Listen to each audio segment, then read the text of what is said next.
and gentlemen, there is no PA system. I just want you to understand these microphones feed, listen, please listen. These microphones feed the live stream. There is an additional PA. We are trying, I hope it's being adjusted, but you need to understand the purpose of the mics has always been to feed our live stream and archive the meeting's audio. That they've adjusted this is great, but I just want you to understand what the setup is so you can ask the appropriate questions. Thank you. On the live stream, you can't hear you. I understand it's a problem. The technology is becoming more expensive. It's not rocket science. Hire somebody to fix it. I'm done. I'm not ready yet. I'm done. So what we need next is an agenda adjustment if anyone has them. Yes, Madam Chair, I have an agenda adjustment. Last week, I received a complaint about a board member. Upon receipt of that complaint, I reached out to our attorney, James O'Shaughnessy, and provided him with the material. He has informed me that the process we should use tonight is that I will hand out the complaint to each of you tonight. I will actually give you some time to review that right now. He felt it was better to do that in public because it is about a board member. And then when that's done, I'll give you his recommendations of how we should proceed forward. Okay?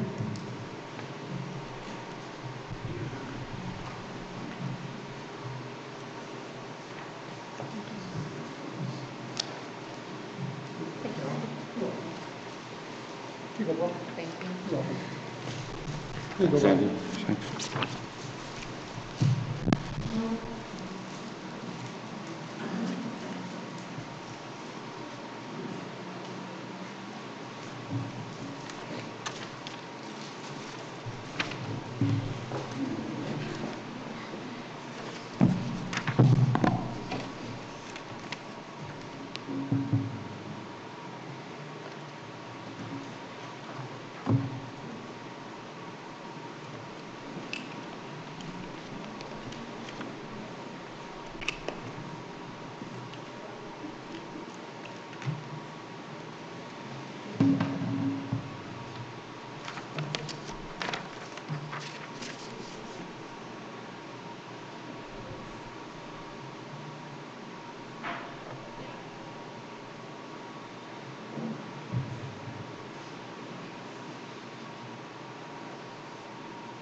Am I allowed to write on this? Yeah. I will be collecting the copies back. I don't have to keep it? You do not.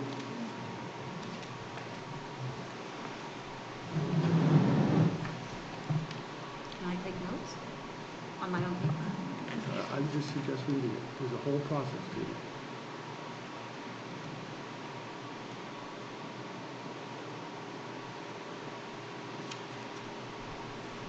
Andy, did you say that you're collecting these back? I'm sorry? Did you say you're collecting them back? Yes. Yeah, I'm going to go through the whole procedure with you. Okay.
Okay.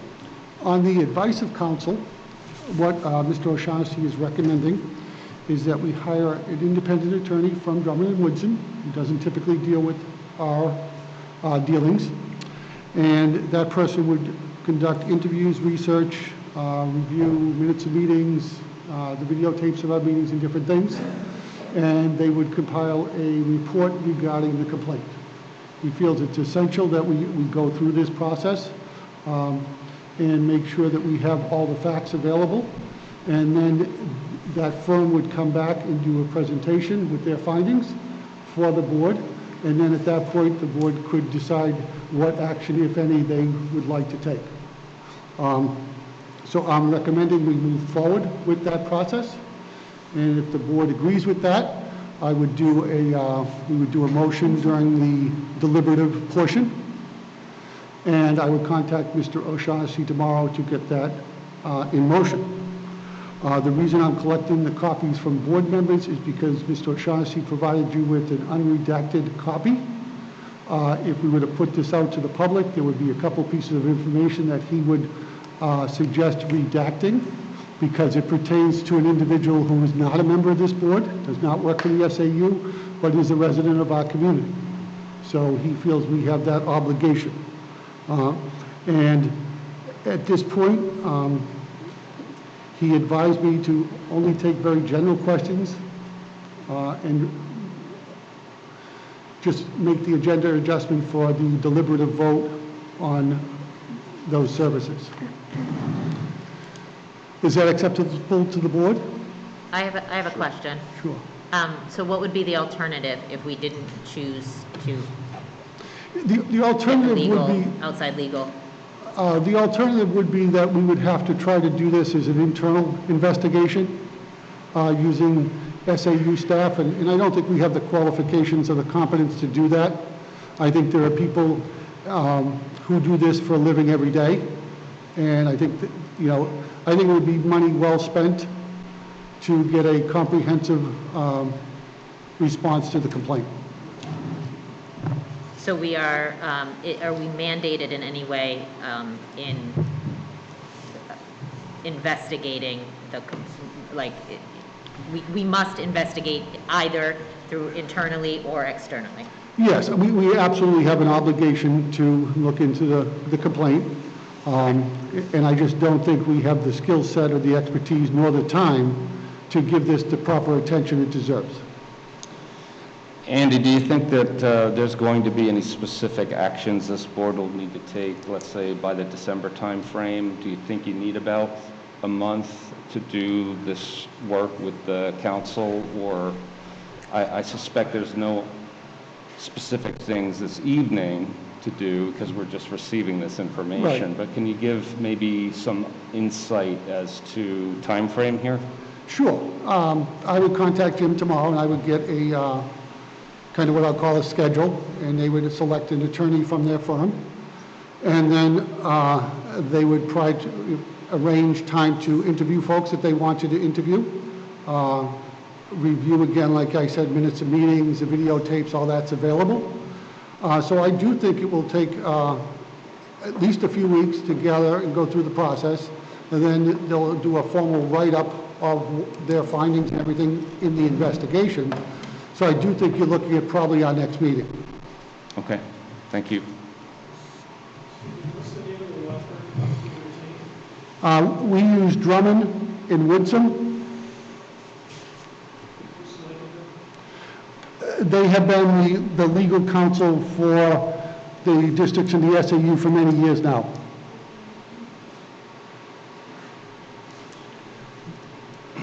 Okay. At this point, I will come around and recollect the information.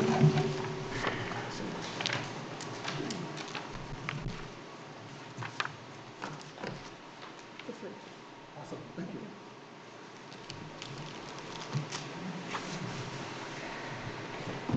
So also under adjustments, we'll be adding a deliberative item.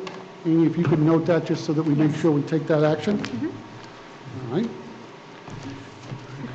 If there's nothing about this, still to move forward, Madam Chair, and then with your permission, I would move on to correspondence resignations and nominations And and retirements. am I still acting as chair? Yeah.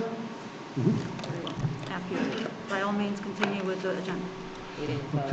Okay. Andy? We didn't vote. The vote will be during deliberations. Right, That's when we okay. vote. Okay, Okay? Got it, sorry. thank you, just making sure. No problem. Excuse me, am I allowed to vote on that deliberation? You should abstain. Thank you. I have a retirement. I'd like to share with the board, typically in a normal year, our collective bargaining agreement allows 4 retirements, but the agreement gives the board the discretion to accept more than 4. And this letter that I'm reading tonight would actually be the 5th person that would qualify for that retirement and the retirement incentive. I am recommending that we do that. One of the things that we've been doing over the last few years is kind of adjusting our salary curve.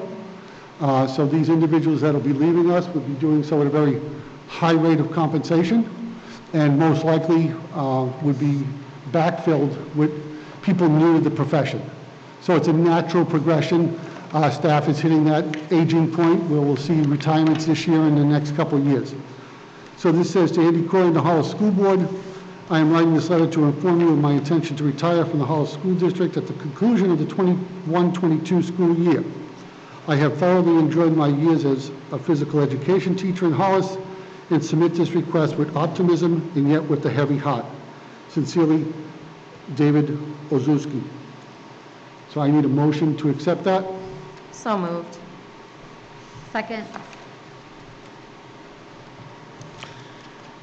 Any further discussion? So I have a question. What type of budgetary impacts, if any, do we need to consider if we approve this as part of a separation?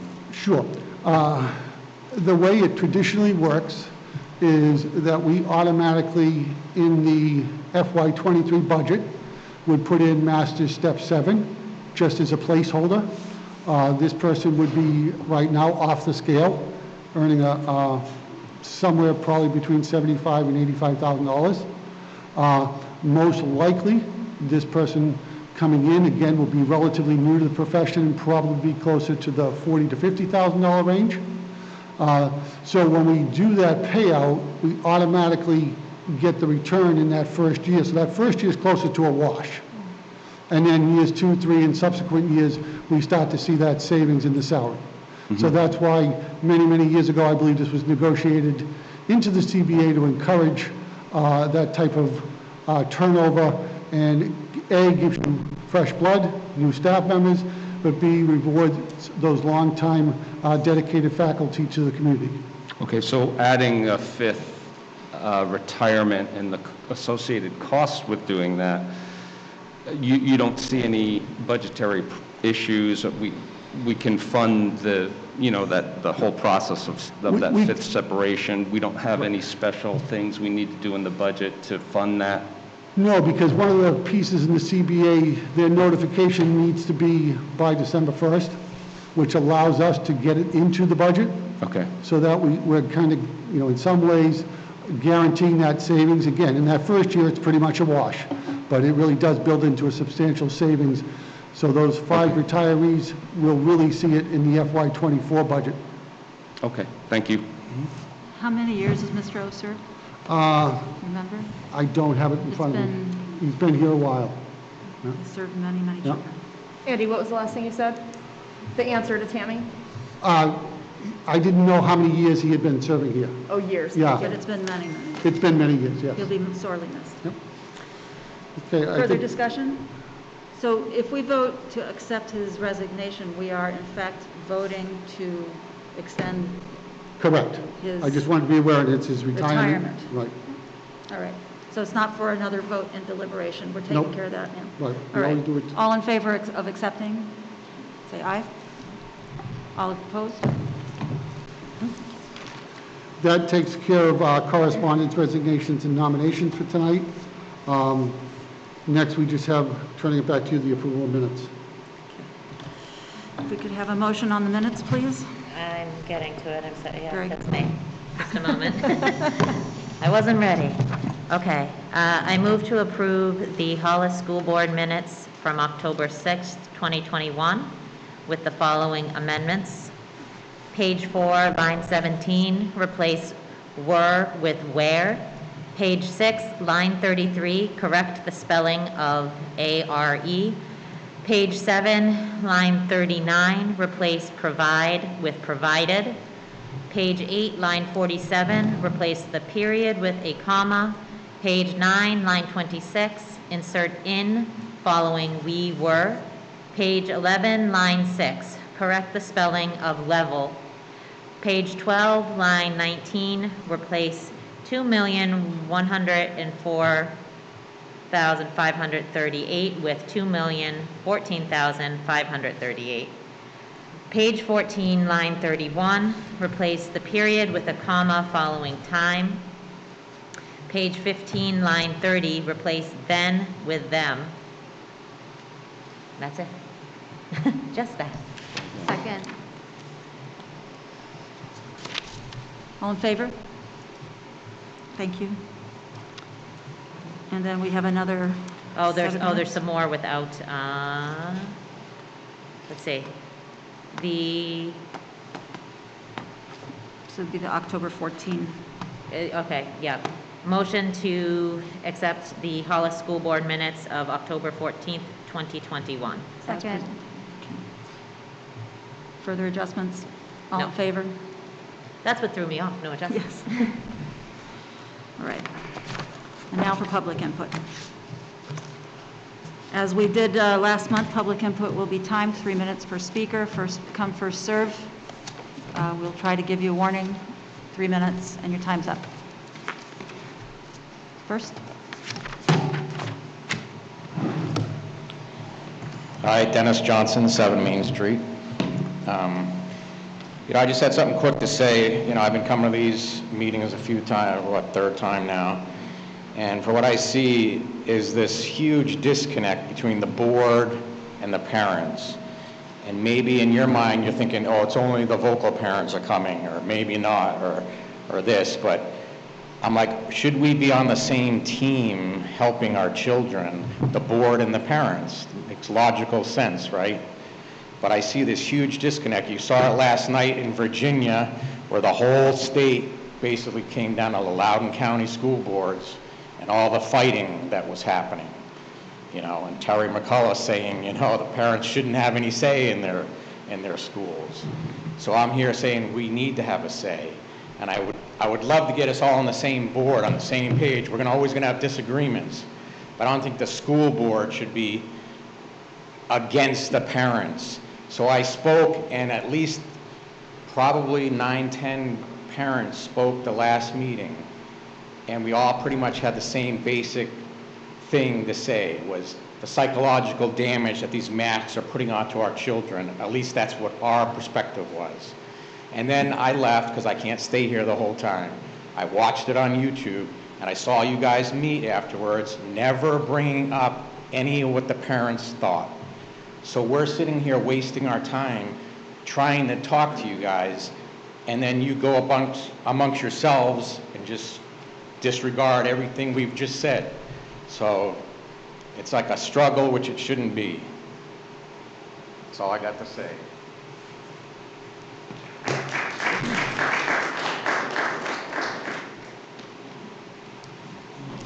I'm Mark Constantian from 99 Twist Lane in Hollis. I have a question that your statement prompted that I hope won't be part of my 3 minutes. If you're using a firm, a law firm, that represents the district routinely, in what way is that an impartial review? Don't you think you ought to rethink that plan, because you'll be open to the criticism and this will drag on forever? We don't typically do public back and forth answers, but I'll just let you know that I will discuss that with legal counsel, and if he recommends a different firm, then I will go that way. Thank you. I just discovered this morning the allegation that the chair had a conflict of interest, which also raised in my mind the possibility that other board members may have known that and did nothing about it. That's extremely distressing to me, because conflicts like that violate every kind of business, government, law, and medical ethic. It's impossible to believe that anyone on this committee doesn't understand what conflict of interest is. So people with conflicts obviously need to recuse themselves. Anyone who doesn't is putting his or her interests above that of the community, in this case, the children. If that person were an employee of mine, I would fire him or her without question. We also don't know about conflicts among other board members, which may exist. Every paper I write, every paper I read in one of the medical journals has to have a conflict of interest disclosure, because we need to be able to put into perspective what the author is saying.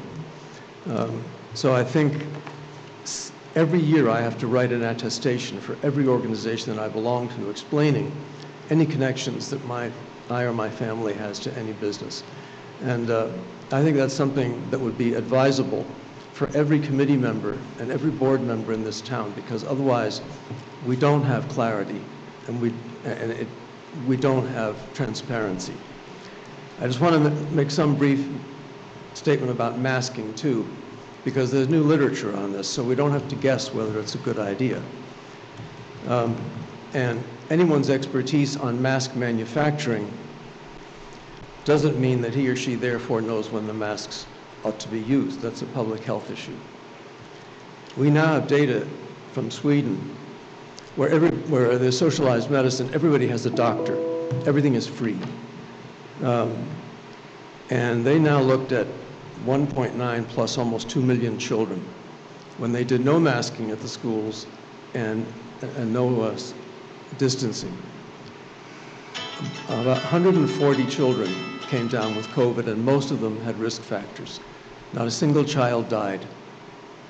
And when teachers got, the prevalence among teachers of COVID was no higher than it was among other groups with the same demographics in other occupations. Thank you, your time is up. Sir, thank you. Before you go, could you look at the Hollis School Board policy link? You'll look at policy BCB relating to conflict of interest. Next Relating speaker, to what? I'm sorry. conflict of interest on the school board. Thank you. Thank you. Next speaker, please. Yeah, could I just clarify? Because I didn't realize myself that that was the time. When people hear that tone going off, that's the, Carol's keeping time for Yes. us. So that'll be 3 minutes, just so people are aware. Thank you. Your name, please? My name is Maria Hubert. I'm speaking on behalf of Derek and Lauren Craig at 17 Hills Farm Lane because they weren't able to be here this evening. But before I read the letter, I just wanted to point out that I'm not really sure what Ms. Fareed is doing over there, but she looks like she's, correcting papers. She's Googling or on her computer. I mean, this is a school board meeting, and we showed up for a reason, and it would be nice if you pretended to be interested. To Superintendent Corey and the Hollis School Board members, we are writing to inform and remind the parents of children in the Hollis Public Schools that they do not have to wear masks. The right to breathe freely for 6+ hours a day is not bestowed upon your kids by Andrew Corey, Candy Fowler, or any other Hollis School Board member. It is given freely to each individual on this earth by God himself. That's it, plain and simple. The right to breathe fresh air, unencumbered by a mask, a muzzle, a cloth, a gaiter, an N95, whatever, is given to us by God. That's why they're called God-given rights.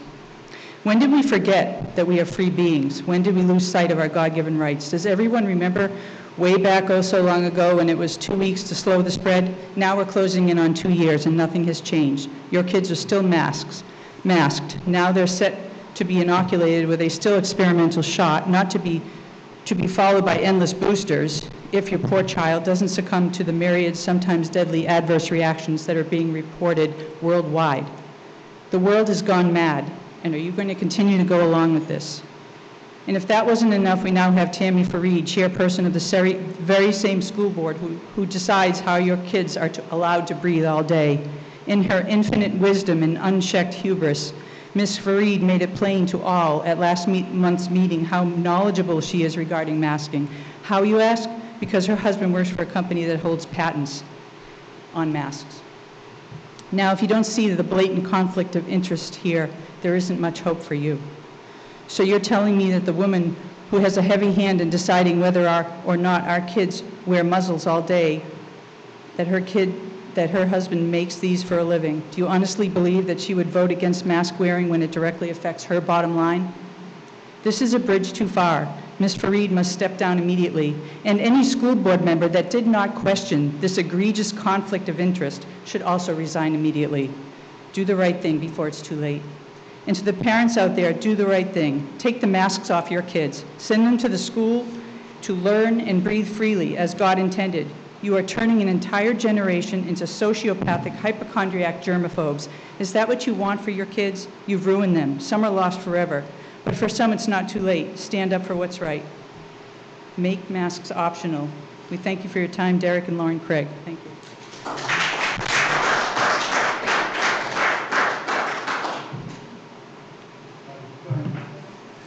Brian Loveland.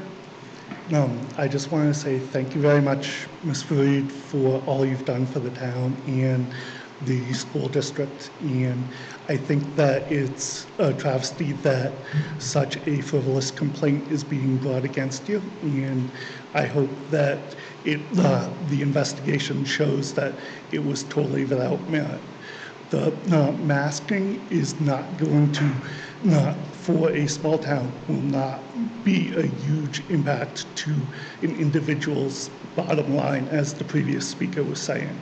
It's they're just trying to find an excuse for why to push someone out that does not want to. The people that want no masks are resorting to being a bully. They have put signs up in front of school board members' houses, and the superintendents, one person who was previously in the room that's left. This is wrong, and it needs to be stopped. A lot of the reason why people don't speak at these meetings is because of the bullies. Thank you.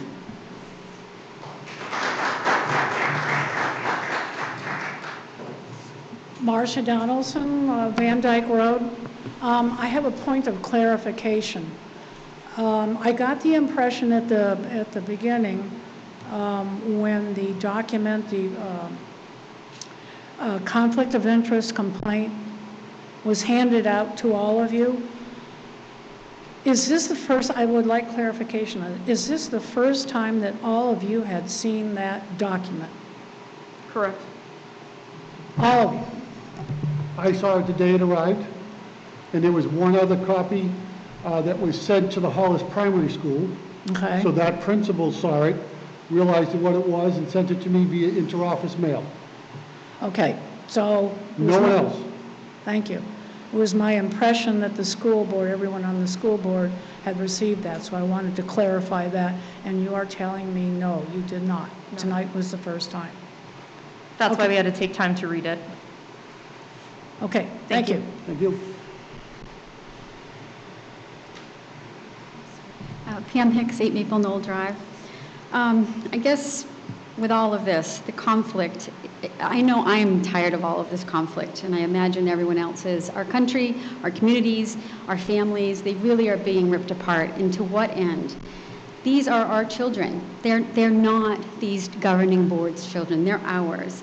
And the mask and the vaccine mandates are our parental rights. They are not to be made by these boards. They're our kids. These are personal medical decisions. And the data does not support any of the vaccinations and the masking of kids. The chances of our children dying or being subject to great harm is minuscule. Their immune systems are different than ours. They have T cells. They are very, very different. They do not transmit it like adults do, and they do not get sick like adults do. They are at far greater risk of dying from the flu. And I wanted to go over just a couple of facts from the VAERS summary, which is our CDC COVID vaccine website, which is federal. And the VAERS is, I hate doing this, sorry. The VAERS is the Vaccine Adverse Event Reporting System. And it starts with the total number of deaths associated with the COVID-19 vaccines is greater than the number of deaths associated with all other vaccines combined since 1990. That is 31 years of vaccines. So since December of 2020, the number of adverse reactions from these vaccines, 488,318. For all vaccines over 31 years, 714,000. Life-threatening events, 7,896 for the COVID vaccine, 9,573 for all vaccines. Number of hospitalizations, 28,000 versus 38,000. Number of deaths, 6,128 for just COVID vaccines. All vaccines for 31 years, 5,000. Permanent disabilities, over 7,000. All others, 12,000. Number of office visits, 94,500. All others, 41,000. Emergency room visits, 64,000 versus 200 for all of them over 31 years.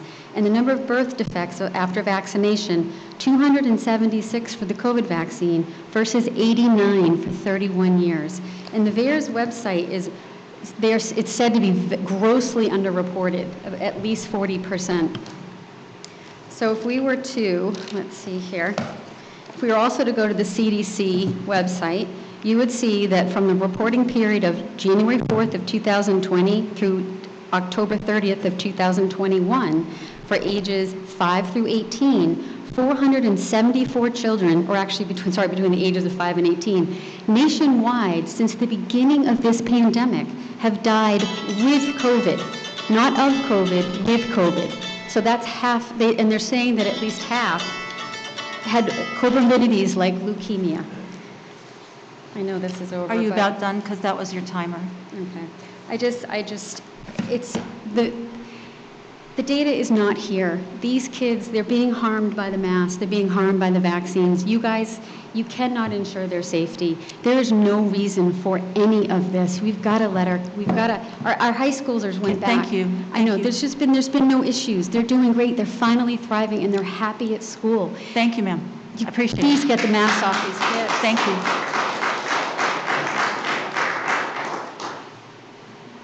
And my name is Aaron Penkasik. I live at 133 Dow Road in Hollis.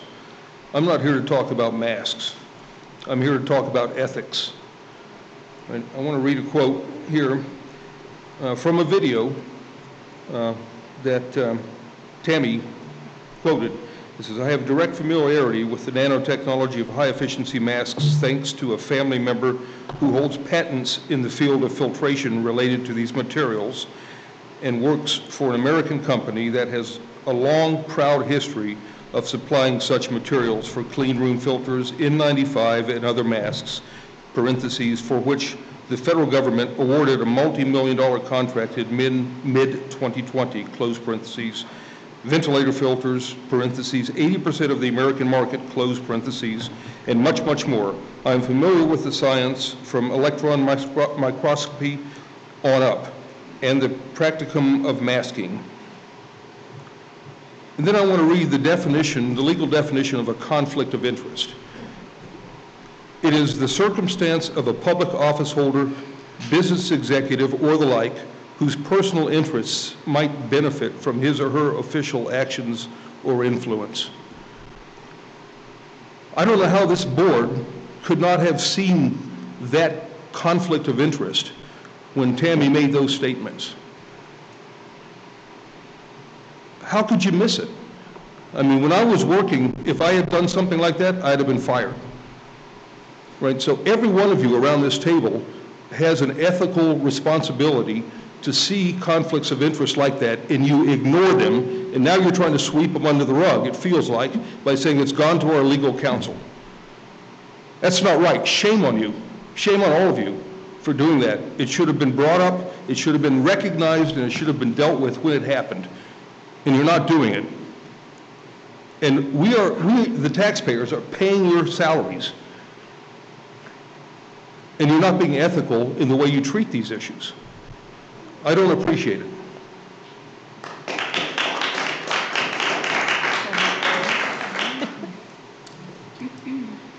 Hi, my name is Marianne Damian, and I'm on 7 Farm Pond Lane. This is my second school board meeting. Last month was my first.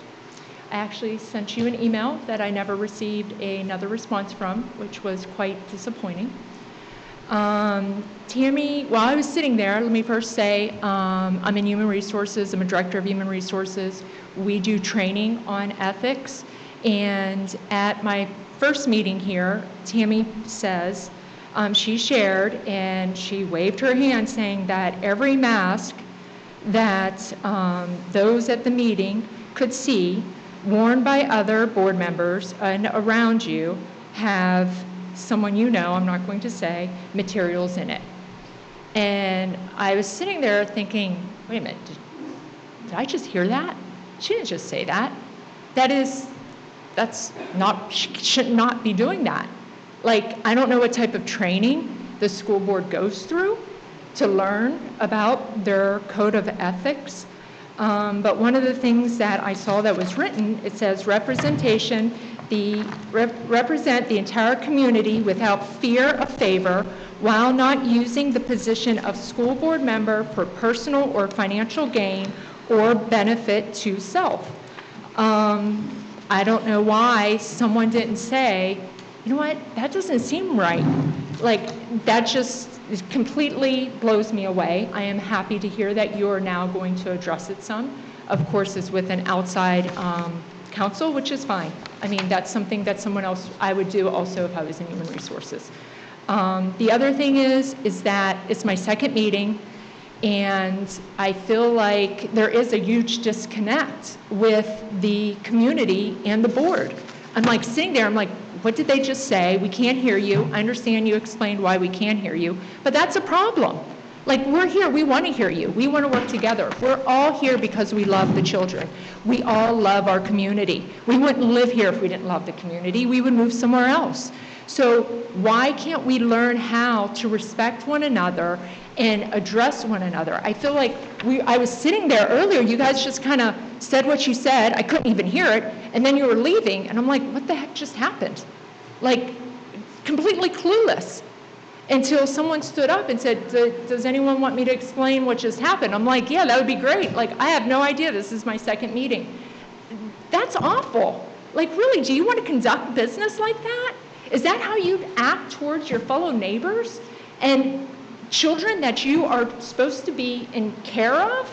It's just wrong. It's really wrong. Things need to change, and you should want things to change.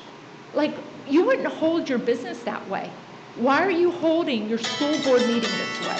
It needs to change, and I hope there will be changes. Thank you.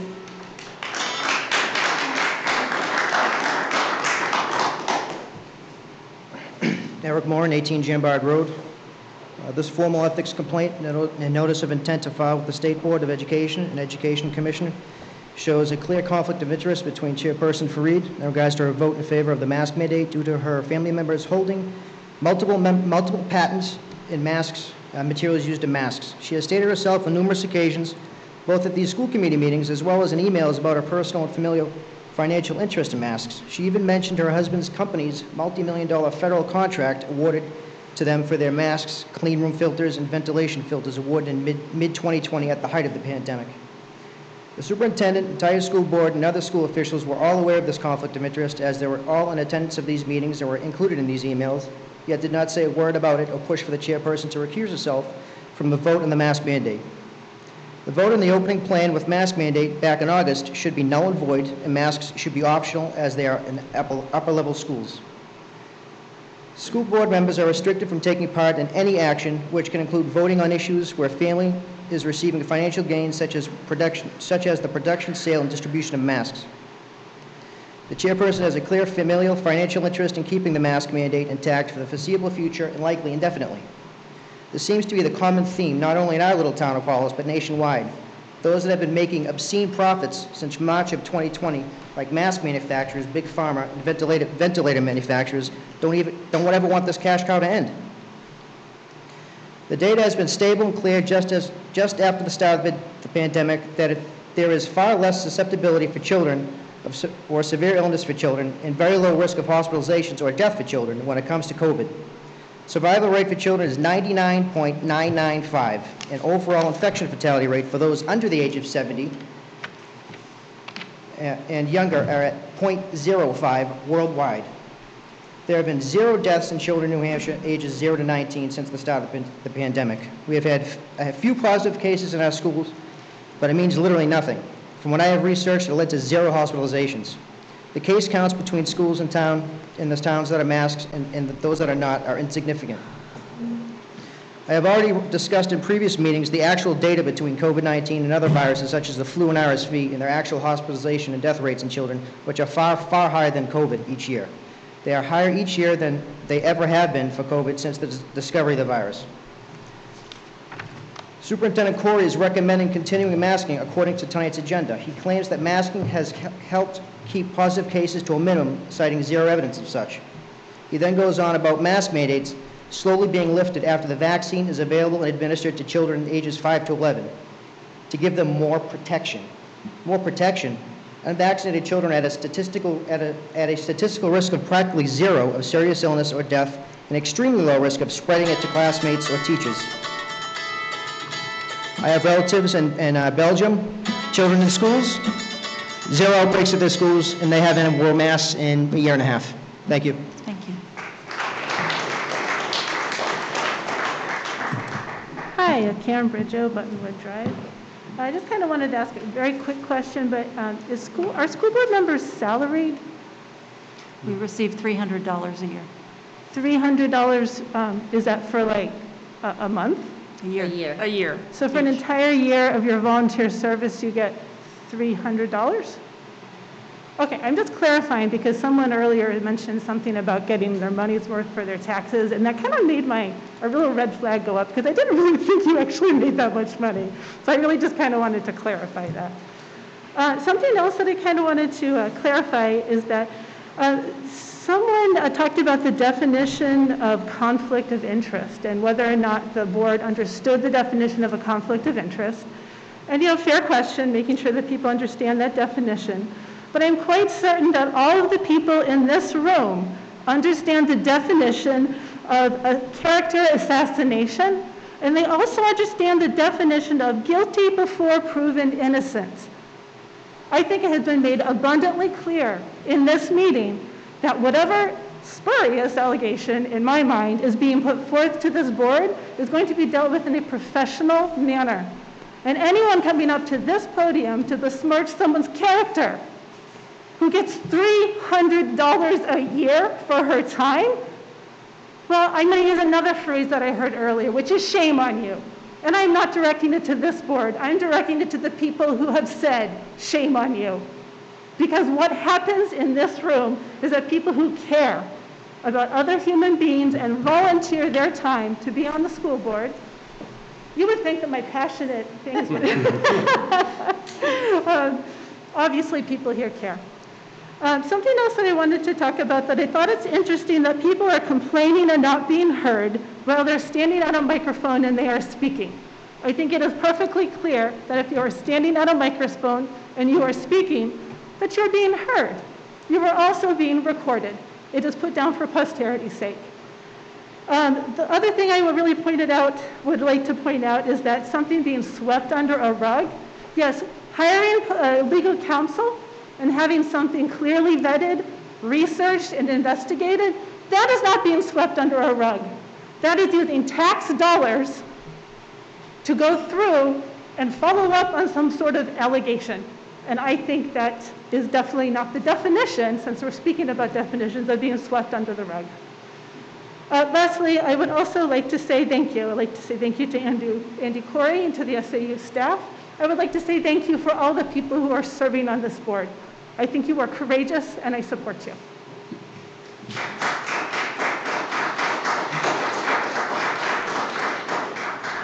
Hello. Andrew Scott, Proctor Hill Road. So I watched last month's meeting on YouTube, and just a couple of comments in reference to that. A lot of people have come up to this microphone over the last several months and just talked about flu versus COVID and kind of how it impacts younger kids. I looked at the stats just here in New Hampshire, and for kids less than 18 years old, there's been, actual tested PCR positive COVID tests, some on the order of 16 or 17,000 cases. And then the next column was how many of them had with COVID, hospitalizations with COVID, not from COVID, but with COVID, because, you know, a kid could go with a broken arm or something to the hospital and they test everyone now for COVID. And if they show up, they may be there for a broken arm, but if they happen to be an asymptomatic COVID person, they get a hospitalization with COVID. Well, so 34 out of those 17,000 of that age range had entered the hospital with COVID. And so we hear a lot about Sweden and what they've done. I don't hear a lot in the news media about how they never masked their kids and they didn't close down their schools. But they've also, basically, they're back to pre-pandemic living there and in Norway and in Denmark. They basically no masks, no social distancing, no vaccine passports, no vaccine mandates. You know, somehow they have gone through this and come out the other side and are pretty much back to normal. You know, we are fighting it out. You know, politically, it's a very divisive thing. So I think what kind of jumped out at me, it sounded like, and I could have misinterpreted this, but it sounded like you felt like the reason that there were low incidences here was because of the mask. And I don't think that that is necessarily the case. What is the case, I know that there was a dad that stood here last month and talked about how his child, when his child would go home, would want to keep a mask on because he's fearful. And you know, that is on you because that didn't have to happen. And these masks, the kids, it's impacting them. You know, we may not know for years just how it's impacting them, but my little 3-year-old, he comes to the primary school here and, you know, when his one-on-one gets him from the car, he's just naturally grabbing to get that thing off her face, and it's just so unnatural. So, Member Mann said, hey, maybe we need to kind of talk to the community about kind of what we're going to do or make some kind of, you said something along those lines, and so I'm just going to ask one of you to figure out what would vote, how would you vote yes to getting these masks off our kids? And I'd like you to make a motion tonight and vote on that, whether it's immediate, whether it's a month from now. You guys know the vaccines are now available, so I'm asking you guys to make that motion and take responsibility.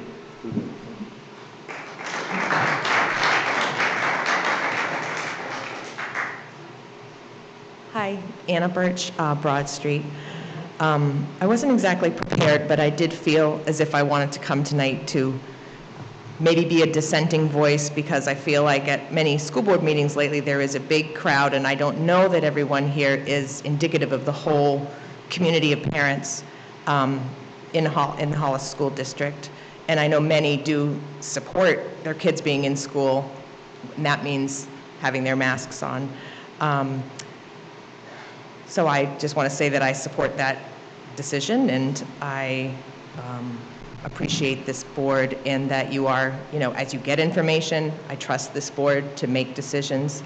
It does really upset me if it is true that people are putting signs on your lawns, and that just scares me. I feel like volunteer apathy is a real thing in this community, and so to have treatment like that and being scared, I don't know, it just feels really intense to me. I don't like, you know, lawsuits being thrown, slandering, really bad language. I don't know, I just feel like if we want to have a community, I wish that there was a little more, I mean, I know it's an intense issue, but respect and not things like this happening. That just really ticked me off, so I felt like I wanted to say something if that was true. I don't, and I feel, with Tammy in particular, how many years of service she has had on this board, what she brings to the table. She's a scientist, she's a geek. I mean, she's not a scientist, see, she's not, but she's interested in science, and she geeks out on like the, you know, when we did the, you know, the energy renovations here. There's just a lot of institutional knowledge that Tammy brings to this board, and I would really be devastated if she left because of this reason. I do not think Tammy is making millions of dollars. I appreciate conflict of interest, but I don't think she's home rolling in money because she made this decision. I mean, I want it to be, you know, looked into, and I want the right things to happen, but I just don't feel that it's really a fair assessment personally. And I guess that's it. Thank you.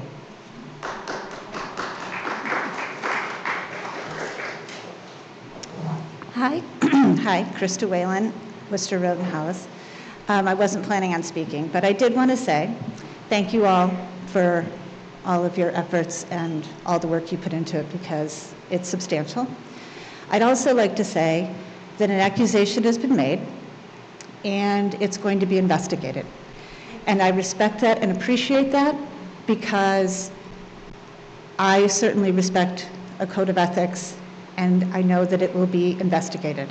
And I would certainly hope that anyone in this room or listening to this or anyone out there who is accused of something would appreciate that it would be investigated thoroughly and responsibly, and then the answers would be made before any nasty other comments are made.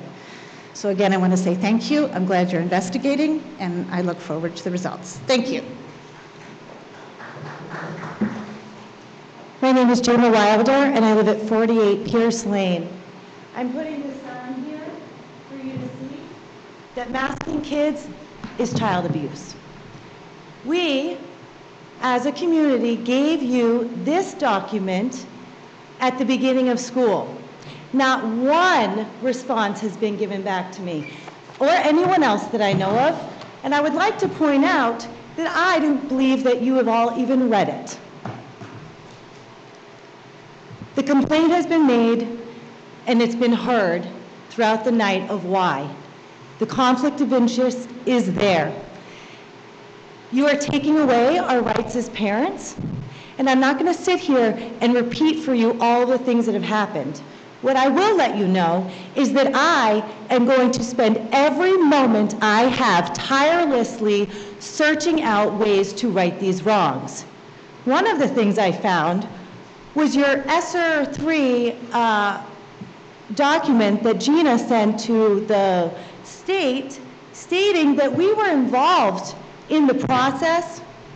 Families were engaged via public board meetings and family surveys. You are taking federal funds and you're letting them hold you prisoner. We are speaking up as a community and saying you do not have a right to cover our child's faces. It is child abuse. And I am going to let you know right now that I hope that each one of you stands up and removes the mask mandates, or I demand that you step down from your position, or I will find a way to remove you.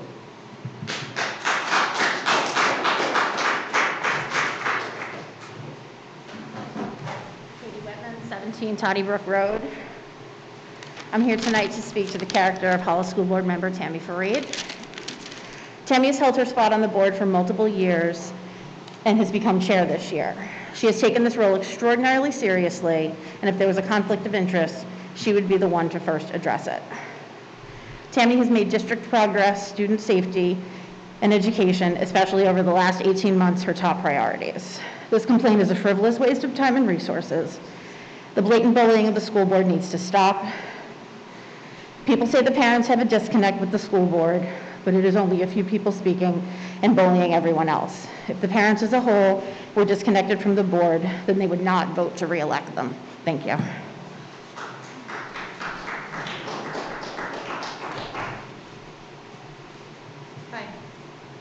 Hi. Katie Canane, South Merrimack Road. I have two things to say. Calling for the chair to resign regarding these allegations is just a ploy to sow doubt in our community's volunteers while furthering an extremist agenda. I would also like to let the board know that as a person who has endured true medical and abuse and neglect throughout my childhood, you are causing no such abuse. And please do not let the narrative affect your persistence in protecting our children. The parents who came armed with these allegations are despicable and individuals who need to stop crying wolf, because they are the wolves, not you. Thank you.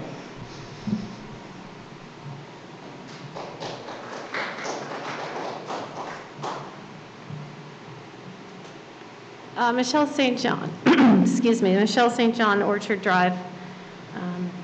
I have a couple of questions I was hoping I could ask, and then just make a very short statement. Is that okay, to ask a couple of questions? We would prefer not to have questions unless they're very brief.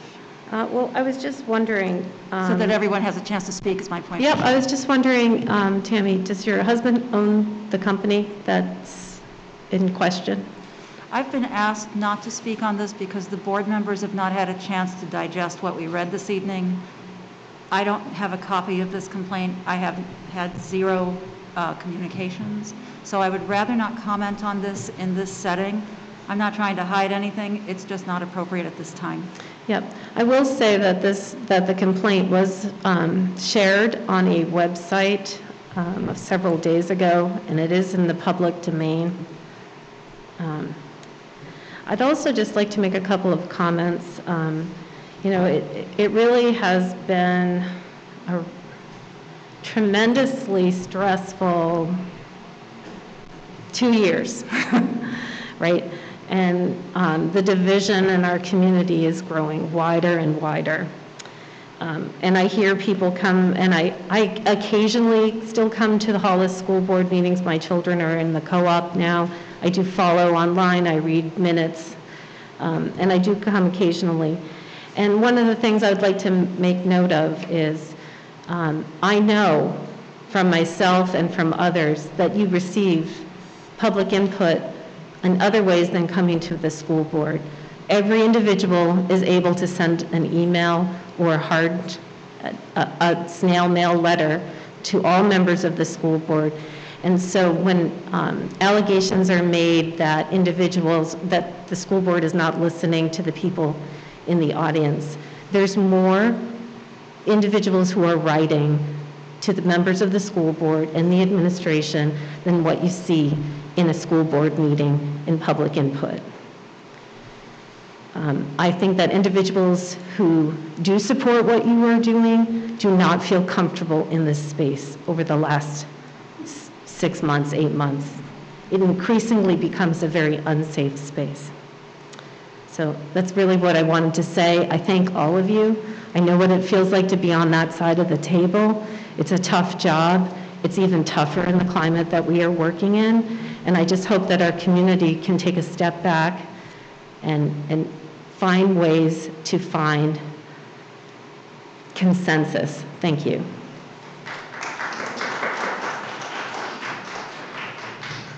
Hi, Chet Wasbowski, Farm Pond Lane. There is a great divide here. And someone just said that we're being heard because we're in front of a microphone. But we don't feel as though we're being heard. And it's evident when you go online and watch the meeting and everything that we're talking about is not discussed between you two after we leave or after public speaking. It's evident. So I would love to see you guys talk about this afterwards. I'd like to be heard. Masking our kids is child abuse. It's great that you guys all have a choice to put a mask on right now, but to not give that choice to us and our children is wrong. They are being abused. You guys have a choice, they don't. They're developing. They can't see facial expressions. They can't even see a smile. They can't tell how someone feels, who the fellow student, they can't tell how that person feels. Are they mad? Are they angry? Are they happy? Are they sad? It's just wrong. Imagine this happening to you when you were a child. How do you think you'd be right now? Do you think you'd be this well-developed person? You're all very intelligent, I'm sure. But do you think you would be this well-developed and this intelligent? Think about that. This is horrible what you're doing to these kids. It should be optional. And for every parent who thinks it should be optional, if these people don't start listening to us, it's time for civil disobedience. Send your kids to school without the mask. Let's gather up. This is ridiculous. Let's get together. There is a divide. Maybe that's the only way we're going to be heard. Mass civil disobedience. Now, how many of you people had signs on your property? On your property. Did you file a police report? Then I don't believe you. I did. Okay? It was not on your property. I have a sign, I was just given it to me. It's going to be proudly displayed on the back of my truck. I did file. It is child abuse. Thank you.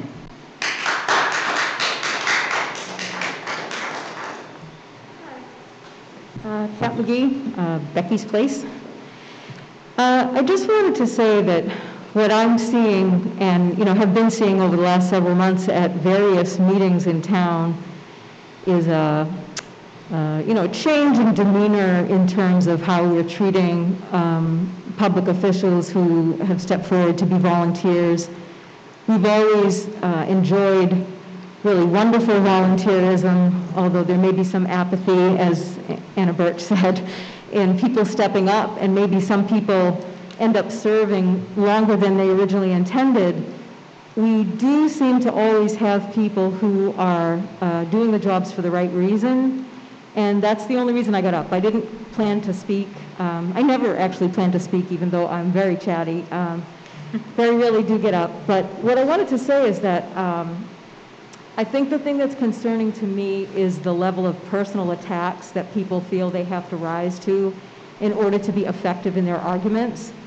Although an individual may very much believe that it's child abuse for their child's face to be covered for all of the reasons that have already been stated, when you're in a public position and you're responsible for everybody's kids, you don't have the ability to just take one person's opinion. And you also have to take into account the public health recommendations that are coming from the people who are responsible for that, the professionals in health who are telling you what the best practices are. I think many people have gotten up in the school board meetings that I've attended to state the fact that they understand how hard it's been for the board and for the superintendent, who has also taken, I think, incredible personal attacks. I saw something posted online that said he should be strung up. That is not who we are as a community. And, if people are okay with that kind of talk about each other, then I don't really understand what we've evolved to, because that is not Hollis and Brookline. That is not Hollis. We are taking a turn away from civility and away from stability and away from community that is frightening. And so I just want to say, I do understand how hard it is to stand up and be there to support your community, your children, to listen to everybody's concerns, to do your very best to address those concerns. But if the concerns come in a way that is really impossible for you to, impossible to comply with when weighing in the concerns of all of the other people that you've heard from, then you're really in a terrible position. You're in a no-win position. And so I'm sitting in my seat just thinking all these things and thinking, I do want to thank you for putting up with it, for coming back here, for caring as much as you do. And I just want to say, I would really like to see the personal attacks Thank you, Kat. cease. Thank you, Kat.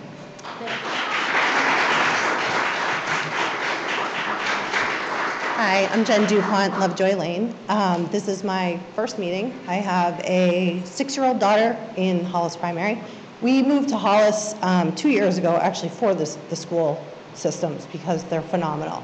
So thank you for all you're doing.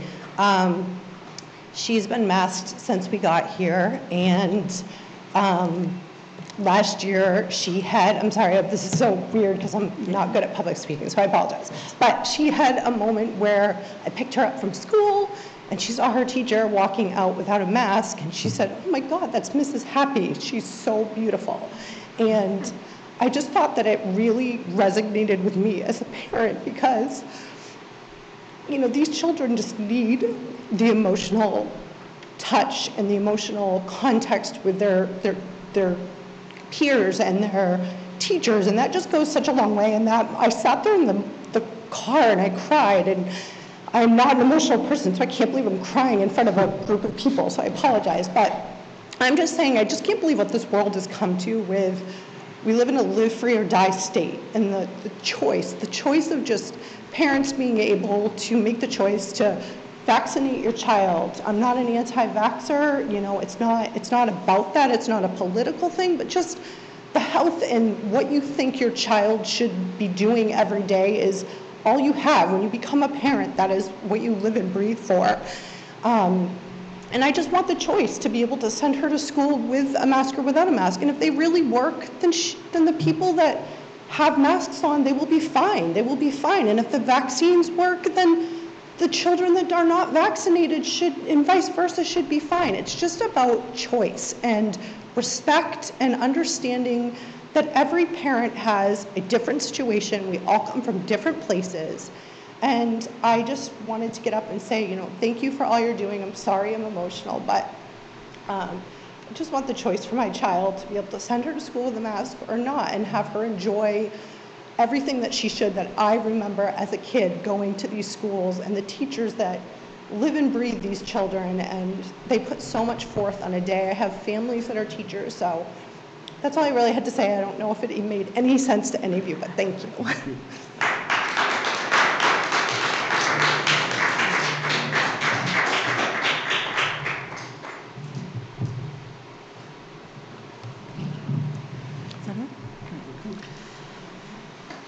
Despite some of you saying that we don't listen, I'm very grateful for all of your contributions, and I mean that sincerely. We'll move on to the principal's report. Okay. In your board packet, Paula and Candy were kind enough to provide some information. A couple things I definitely want to mention. November 5th is Picture Retake Day. I know a lot of families were wondering about that, so that's the retake day as well as preschool picture day. The November 9th is the Veterans Day Assembly at both Hughes and HPS. Third graders will be holding the flags.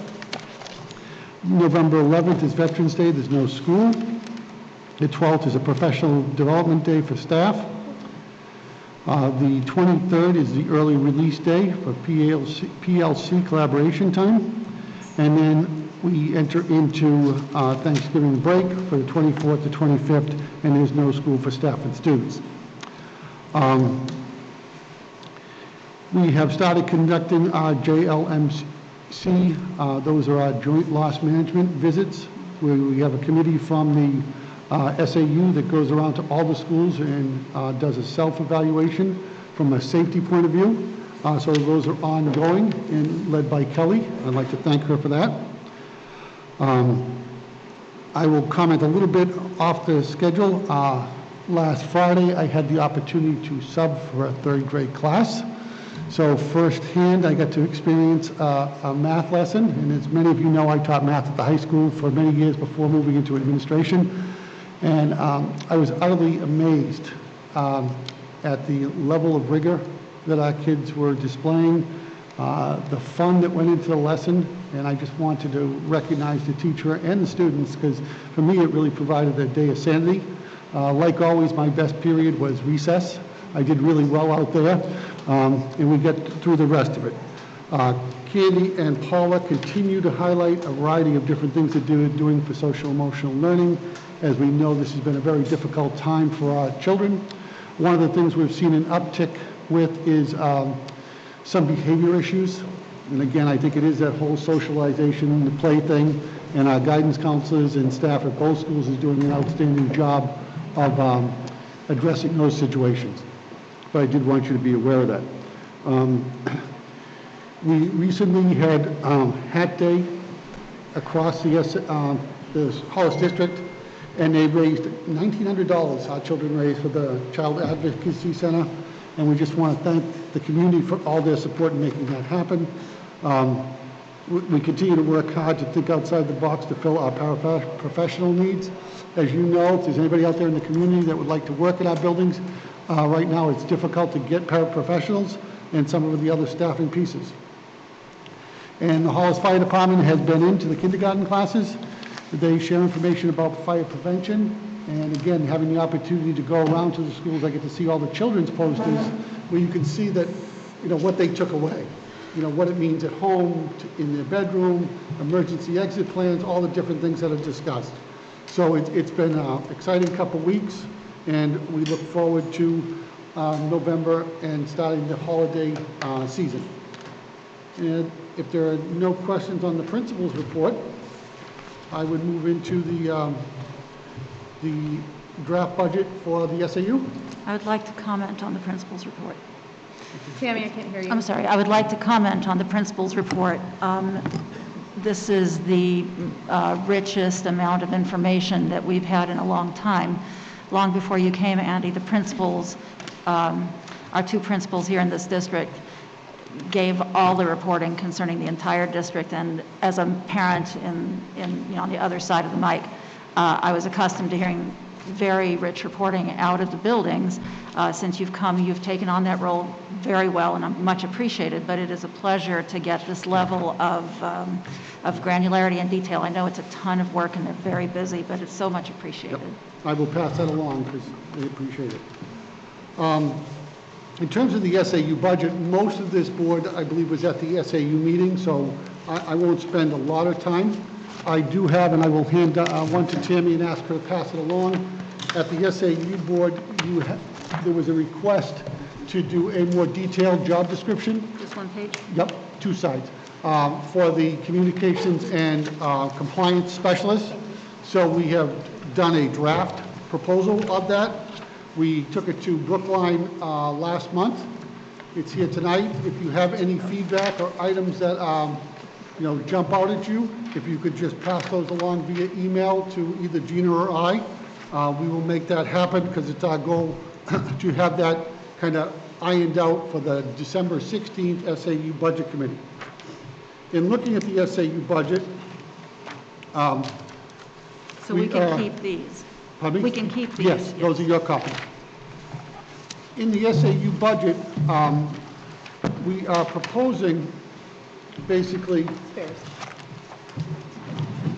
an addition of the one person that I just talked about, the communications and compliance specialist. If that position were not to move forward, then our budget would be at $2,014,538. That would be what we would be proposing without the position, which is a 2.9% increase. The adjusted budget, which is the legal budget, that is the alternate number for a citizen to vote on, you only have one or two choices, is $2,018,210 for a 3.1% increase. So when we look at this communications and compliance position, we feel it's essential because of the number of things that are being asked in terms of grant requirements, communications to families, a wealth of things that are outlined in the job description. That position, all-in benefits, is $76,638.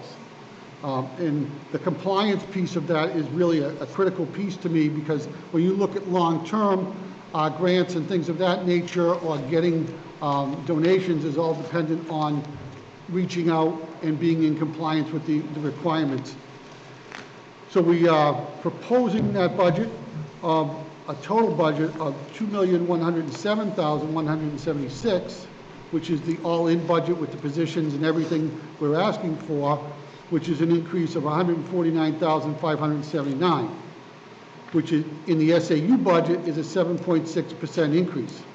If that was in the Hollis budget, it would be an under 1% increase. It's just the magnitude of the two numbers.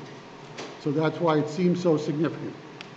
And I'll gladly take any questions from the board on the SAU budget, but like I said, this is not our first time reviewing that, but it's just very helpful to present it at the multiple board meetings so citizens that don't just watch the SAU or tend to focus in on Hollis because that's the age of their children have that opportunity.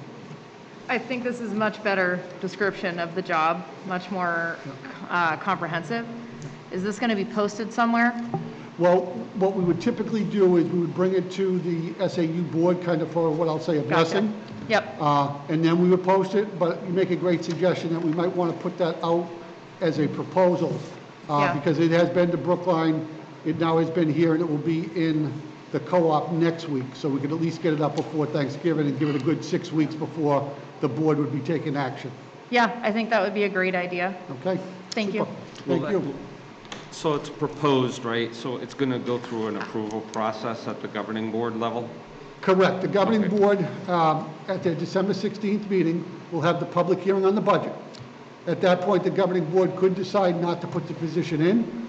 They could decide to put the position as a separate sole entity, warrant article, and let the people just vote up or down on just that position. So that would be their choice. And we could do either way. And I think historically, we've done both ways over time. I noticed that for the fund, I'm sorry, were you? No, go ahead. On the fund balance, so the second page, or the last page of the budget, fund balance projection for FY23, it's 7.7%. We always strive to get between 7 and 10%. Correct. So that's very close to the lowest possible limit. Does that leave you any wiggle room if something? Well, it's very close, but I mean, when we typically at the SAU go into the fund balance, we're talking, a few $1,000s. If it was a major expense, that would be a separate meeting for the SAU. Let's say, unfortunately, somebody got sick, and we needed to replace that person when they were out. That could be a significant expense for the SAU budget, and that's the place we'd go to. And at that point, if it went down to that 5 or 6% range or lower, then the SAU board would have to make a decision at their following year budget. Do they want to put in money to replenish that fund? Traditionally, that fund has been just the surplus from a given year. The reason that fund got high at one point is prior to my arriving, there was a lot of instability at the SAU offices. So we had a lot of people that were not concluding their contracts. So there would be partial payments, and there'd be $40,000 or $50,000 of that salary left over. So that's really what brought that up there. And once it arrived there, if I can recall correctly, the motion for the SAU budget subcommittee was to focus on getting that to between 7 and 10% to give that cushion if needed. In terms of the Hollis Andy, budget. before you go on, I'm processing slowly what you said. There is no law that says it can't go below 7%. It's just prudent following recommendations, right? Correct. Best practice. Best practice. Yeah. And there have been years, again, when I first arrived, when it was very difficult budgets. So we offset some one-time expenses by using that fund so that we would not see a significant increase in the budget. So we can use it that way as well. Yeah. I appreciate the work that's gone into that, Andy, and the subcommittee to bring that forward. It looks like we're in good shape, and we're on a good glide path for the hearing for the SAU budget, so it's great work. I think we're appreciate it. in really good shape, and I think it's a lot of credit, first of all, to Kelly, but the SAU subcommittee, since we've put that in place with representatives from Brookline Finance, Hollis budget, co-op budget, each of the school boards and the SAU, and I think that's really kind of changed it because everybody is involved in it, and then we have a person from that entity who can represent the budget firsthand. Yeah, and it can't be emphasized enough how many pairs of eyes and stakeholders are involved with bringing that budget forward, even to this body here, and eventually to the governing board. So we have a lot of scrutiny and a lot of people looking at this before it even gets to the state, so. Right. Can I ask Carol, since Carol is our rep on this, have you been comfortable with the process that Andy's described in terms of how the this budget was built and the input from the different stakeholders? Yeah, absolutely. Absolutely, and bring it forth to the Hollis Budget Committee. Kelly comes and talks on all of the details. I've spoken on it, and she can back it up with kind of the minutia. But absolutely, that hasn't been questioned at all either. And you feel like the budget committee is comfortable, not budget committee, but the budget subcommittee is comfortable with this position recommendation? I think so. Yeah. We've all spoken about it. I Great. think everybody's going to be even more comfortable now that there's detail. Right. So when it was just the communication specialist and it was more vaguely written, there was a lot of explanation that had to happen outside of the text. And so now that that's all kind of included, it's a lot easier for everybody to kind of visualize and see the different nuances that are a part of the position that we all knew about from conversation, but weren't in front of them as part of that job description. Excellent. And Thank where you. do you plan to put this person? We'll figure that out if we're fortunate enough to get it. Okay. Yep. Moving to the Hollis budget, I always like to start at the end, which is the percents overall, and then I'll go back and highlight. Right now, at round 2, and we typically are a 4-round budget season, so there is still a ways to go for both additions and potential cuts. But we are at a 4.77% increase, which in terms of dollars is $662,150,000. We have some personnel requests, and I'll just highlight those because those are always important. As you know, our enrollments are growing, and we're seeing a greater need in the area of student services. So we're recommending that the student services administrative assistant secretary go from 4 to 5 days a week to be able to support Ann Elsner better and support the parents in the programs. I do want to just call out that whenever we have a position that's shared, you'll see that divided between HPS and Hughes. So you see 1,500 in both budgets. As you know, the last couple of years, we've been looking at SAU-directed positions. We call these shared positions. We did that with our extra nurse a couple of years ago, and that has paid huge dividends, where basically all 3 entities split the cost and benefits of that, and we've been able to really avoid going out to agencies which are significantly more for nursing services. Before you continue, Andy, I've been meaning to ask at a meeting, have you been able to utilize that nurse fully? Oh, that nurse is utilized probably every day. If not filling in for somebody, then what has been a huge help is if it's, say, your vision and hearing day, the sub-nurse is assigned so that the nurse can get through all the vision and screening, because those are really critical at your primary grades. Quick checks for, maybe a child needs glasses. Our nurses are veterans; they know what they're looking for, and it's really been a really big help, and even more so during the pandemic. We got lucky the year we proposed. It was in March we went into the pandemic, so they were basically every day. Thank you. Just so you know, we did have an opening. Brookline nurse had moved on. We filled that position. They'll be starting in the very near future. And that was kind of exciting for us to see. We were very concerned about that, but there are a number of nurses who are looking to get out of the hospital environment. So this was an ideal shift for that individual, which was wonderful. In terms of the directed position, we're looking at a food service sub and a classroom sub. What we mean by that is the food service, oftentimes it's very difficult to find somebody who can come in and understand the operation of the kitchen. When we look at our usage, there'd be very few days where we would have what I'll call an extra body on staff when you look across the SAU.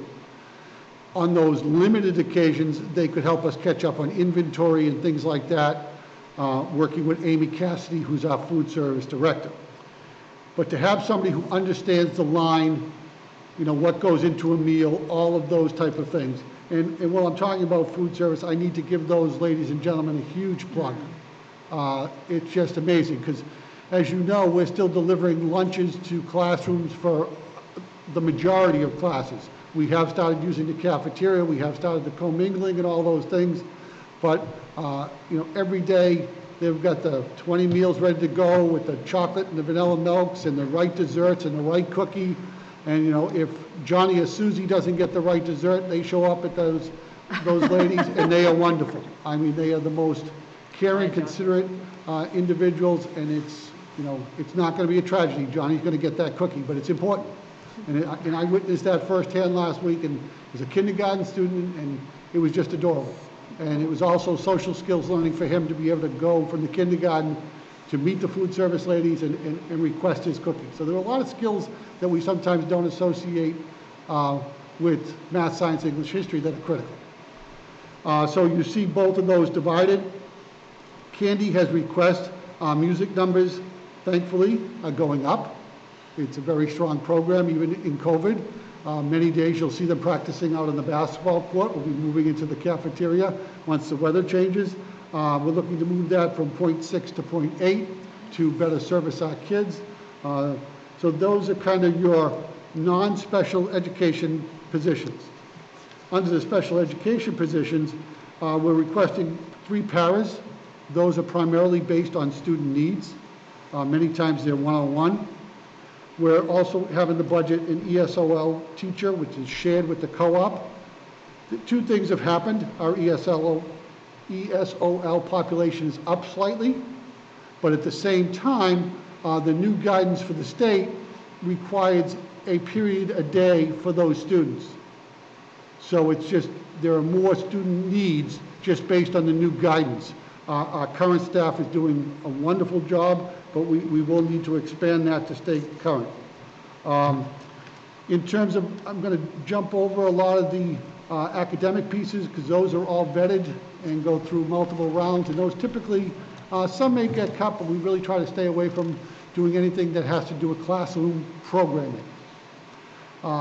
You see zeros for new computers, and that's because I want to make you aware, just as an FYI, you'll be asked to vote on it next month, but somewhere in this wonderful packet, we've applied for E-rate funding, which is the same funding that we receive from the federal government around computers and internet safety and security. So Carol Tyler, Gina, and Kelly, along with Rich Raymond, I had an email come to me. I forwarded the email to them, and they made the magic happen. And the Hollis district at Hughes, we will get 86 Chromebooks. At HPS, we will get 121 for 207 pieces of equipment for a value of $80,730. So I will be bringing that back to formally approve that. Those are expected in the spring, so they'll really be on hand for next year. They're Lenovo Chromebooks. They come with a 3-year warranty plus the Google licenses. So I want to, again, commend them. When we see a grant that we are able to qualify for, we do our best to go after it. In terms of the replacement of computers is different. That is on a regular replacement cycle. So you see the 10 teacher laptops in each building. Those are on like a 4 or 5 year cycle. You have projectors, iPads. You have iPads, a set of 20 for the Early Learning Center. We find that kindergarten students are much more user-friendly device. It's the only place we use them, but it has significant educational benefits. And then it's time to replace a series of access points. There are 30 of them at $400 a piece that we'll be replacing as we just maintain our network. There's some smart board replacement. One new item that Kelly's requesting. Bringing Lance on as a facilities director has really started to take some load off of Kelly and myself. One of the things that we never really knew how it happened or when it happened is the movement of furniture. But Lance has brought that to our attention because, as you remember, last year we unloaded huge amounts of furniture to be 6 feet of distance and in compliance. This summer we completed a purge of furniture that really shouldn't come back in, but then we needed to move that. And to Lance's credit, he used his own vehicle and his own trailer and made it all happen. But it really brought to the attention of Kelly and I the need to potentially have what I'll call a pickup truck to make all these things happen. And what it can be is oftentimes it's the sharing of a table like this for functions.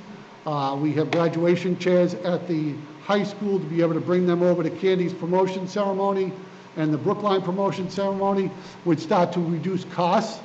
So we see the truck as a benefit, and we'll put it in. I'm not sure if it will survive the budget, but it's getting it in there because at some point in the future it's going to be needed.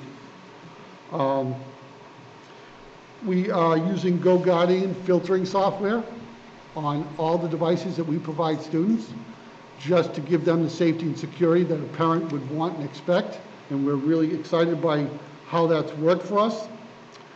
We'll be adding bollards in front of our buildings. One of the things that came out of our safety inspection is right now, somebody could choose to potentially drive a vehicle through the main doors. So the safety management has recommended a bollard. We don't know, we're going to try to make those look as attractive as possible. If you know, like when you go to Target, those big red balls that are out front, that's part of their logo, it's also a bollard. There are other places you would go that have massive flower plants. So we're going to look at some pieces that will hopefully improve the look of the property, but kind of also address the safety pieces. So Kelly will work with those. They won't necessarily look like the bollards that are in front of the new propane tanks at the primary school, but more fashionable. Hey, you could always do a art contest and let the kids paint them. That's true. That could be fun. And you could actually paint them almost on a yearly basis. Yeah. You know, so every year, you know, it could become a grade level activity, and that could be their thing for the year. Yeah. I like that suggestion. Thank you. I'm sorry? Yes, great example. Thank you. A little smaller than those tanks, though. A couple things. The vision screener needs to be replaced, so that's kind of an automatic. You'll see that make it through the budget unless we came up with funding this year. No-touch batteries is new. I just want you to know that. When we moved to COVID, we went to automatic dispensing of paper towels, so kids weren't, because at the very beginning of COVID, we didn't know. And you'll also see in there, we'll be finishing the water bottle filling stations, 3 of them. And those have been huge.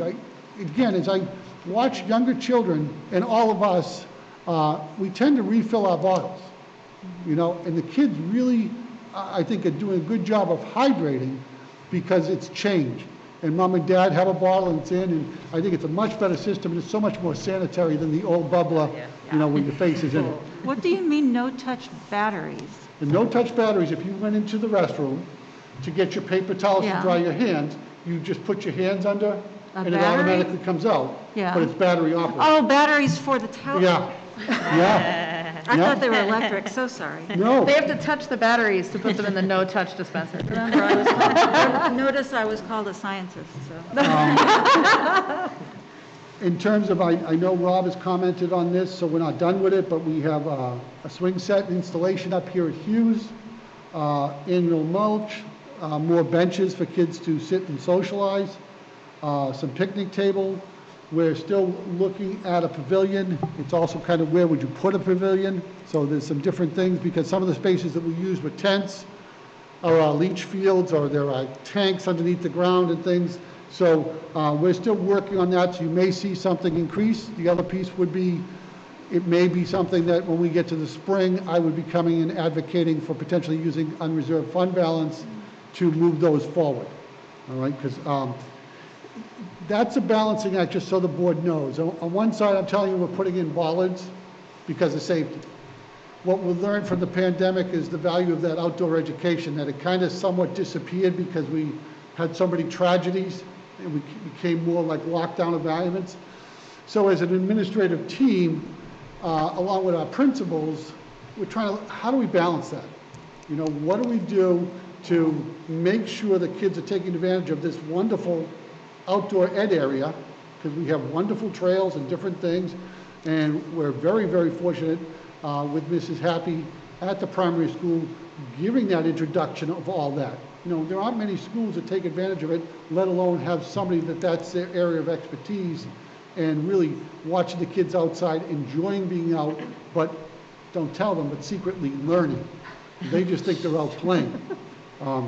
And Andy, just to point out, because I know it's been discussed a few times, when you're talking about a pavilion, you're talking about a permanent structure that has Wi-Fi connectivity, possibly a screen, that sort of outdoor classroom environment, not just like what's on the HPS playground now where it's a cover.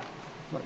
In terms of like the initial structure, if you were looking at it, I'd say yes, that HPS piece is kind of acceptable, but we would be adding Wi-Fi and those things, because one of the things we learned in the pandemic, some teachers, because of, you know, let's say I use more technology and math than your class, I was limited in going outside as much as the other class because I didn't have that connectivity piece. So Rich is exploring, you know, what can we do to maybe make the playground have greater connectivity. You know, because I know, like, I'd like to use a new space for the water house that was connected for the sprinkler pump, and create a second outdoor classroom for Mrs. Happy there, because I have a structure. I could put a whiteboard on it. The construction people were kind enough to cut down a quality tree for us to cut up into new stools. So I think we can make that happen this spring and really kind of, again, bring that into our culture and go beyond just, it's a room for the environmental students. No, it's an outdoor classroom for any teacher who wants to read or do maybe a small play or something like that. So just for clarity and emphasis, these outdoor opportunities and possible plans for things like a pavilion that's a permanent structure where, you know, education delivery can take place, these are without masks while they're outside. Yes. So I want to make sure that the community members know that, you know, we are trying to find every opportunity to provide these kind of periods of relief during the day. And I think this is a very nice plan. I'd like to see that come to fruition in the spring. Hopefully we're in a very different place than we are today. But be that as it may, I think we've learned, to your point, that outdoor opportunities to get instruction or to do other things outside is pretty beneficial. So it's money well spent when we can do it. I can tell you, I was out there with him during the installation of the pump house. And the ground is all muddy, it's all dug up. They've just got the concrete base for the shed that the pump is in for our sprinkler system. And they've just put the building up, and everybody's on a little tour of this torn up area. It's hard to walk. And Andy's just off by himself, like, oh, all excited. He comes over to the project manager and says, could we put an outdoor classroom here? I was there when the light bulb went on. So for round 2 of the budget, we're very happy where we're at. I'm not positive what will make it and what won't, but I'll be happy to justify any additions or deletions that we make when we bring it back to you, because it'll be back to you on 2 more occasions. And I would like to ask Rob a question. Have we received guidance yet from the Budget Committee? I don't think so. We've had 2 rounds of very good discussions. It's been very positive. Traditionally, when we get to round 2, they'll probably set guidance. So it should be coming soon. Yes. Because I think historically it's been October. Yeah, but it's on the agenda for next week's meeting. Okay. Yep, Amy is covering for me because I'm on business travel next week, so she'll be able to report on that at our December meeting. Fantastic. And understand, because I'm not sure community members realize this, guidance in our districts, I feel we're very fortunate because it's outside of special ed. Yes. I've been many other places where the special ed costs will go up, and it's just like there's a bottom line number. And Hollis and the co-op and Brookline have made the conscious decision to say, no, we still want to do what we need to do for regular ed, knowing that we're obligated financially to those costs because they're mandated in an IEP. And I think whoever many, many moons ago created the guidance formula and started that really set this district up in outstanding fashion, because here we are many, many years later, still building solid budgets that service kids really well. Yeah, I think it started in our district, and I think over several years it's gotten refined and adopted for the co-op. I don't believe the town uses these methods, but there's certainly best practices because they've taken a lot of the guesswork out of it. It's really, you know, a very tried and true process that they have built over at least a decade. I want to ask Rob a question, though. Were you on the board when the current playground at the primary school was installed? What's what? When the current playground at the primary school was installed, because we had only been in town a couple years, our kids weren't yet in school here, and I recall that very elegant, wonderful playground down there was utilized volunteer from the town to help actually, like it was a barn raising, so there were the professionals that came with the equipment, but we saved a little bit on labor, and it was a big barn raising to install it. So if that would help reduce the swing set installation cost, there's a lot of talent and skill in this town that could help install it. And we may do that, we just did that last year, the year before, I don't remember which, over at RMMS. Great. And it was a community event, and it gives a lot of value, it really does. But the pros come, it's just Right, that exactly, yeah. exactly. I do just want to give a little plug before moving on from the Hollis budget. We're asking for $662,150. We returned over $875,000 from last year's budget to offset the taxes. You know, the board has asked me to make sure I talk about that on a number of occasions, just so the community knows. Absolutely. And again, you know, from an SAU point of view, they returned $3.3 million between Hollis, Brookline, and the co-op to offset taxes. Did you say 3.3 million? 3.3 million. It was Across one- the entire- was 1.9 and change at the co-op, 875 here, and 517 in Brookline. I love numbers. That's why you were a math teacher.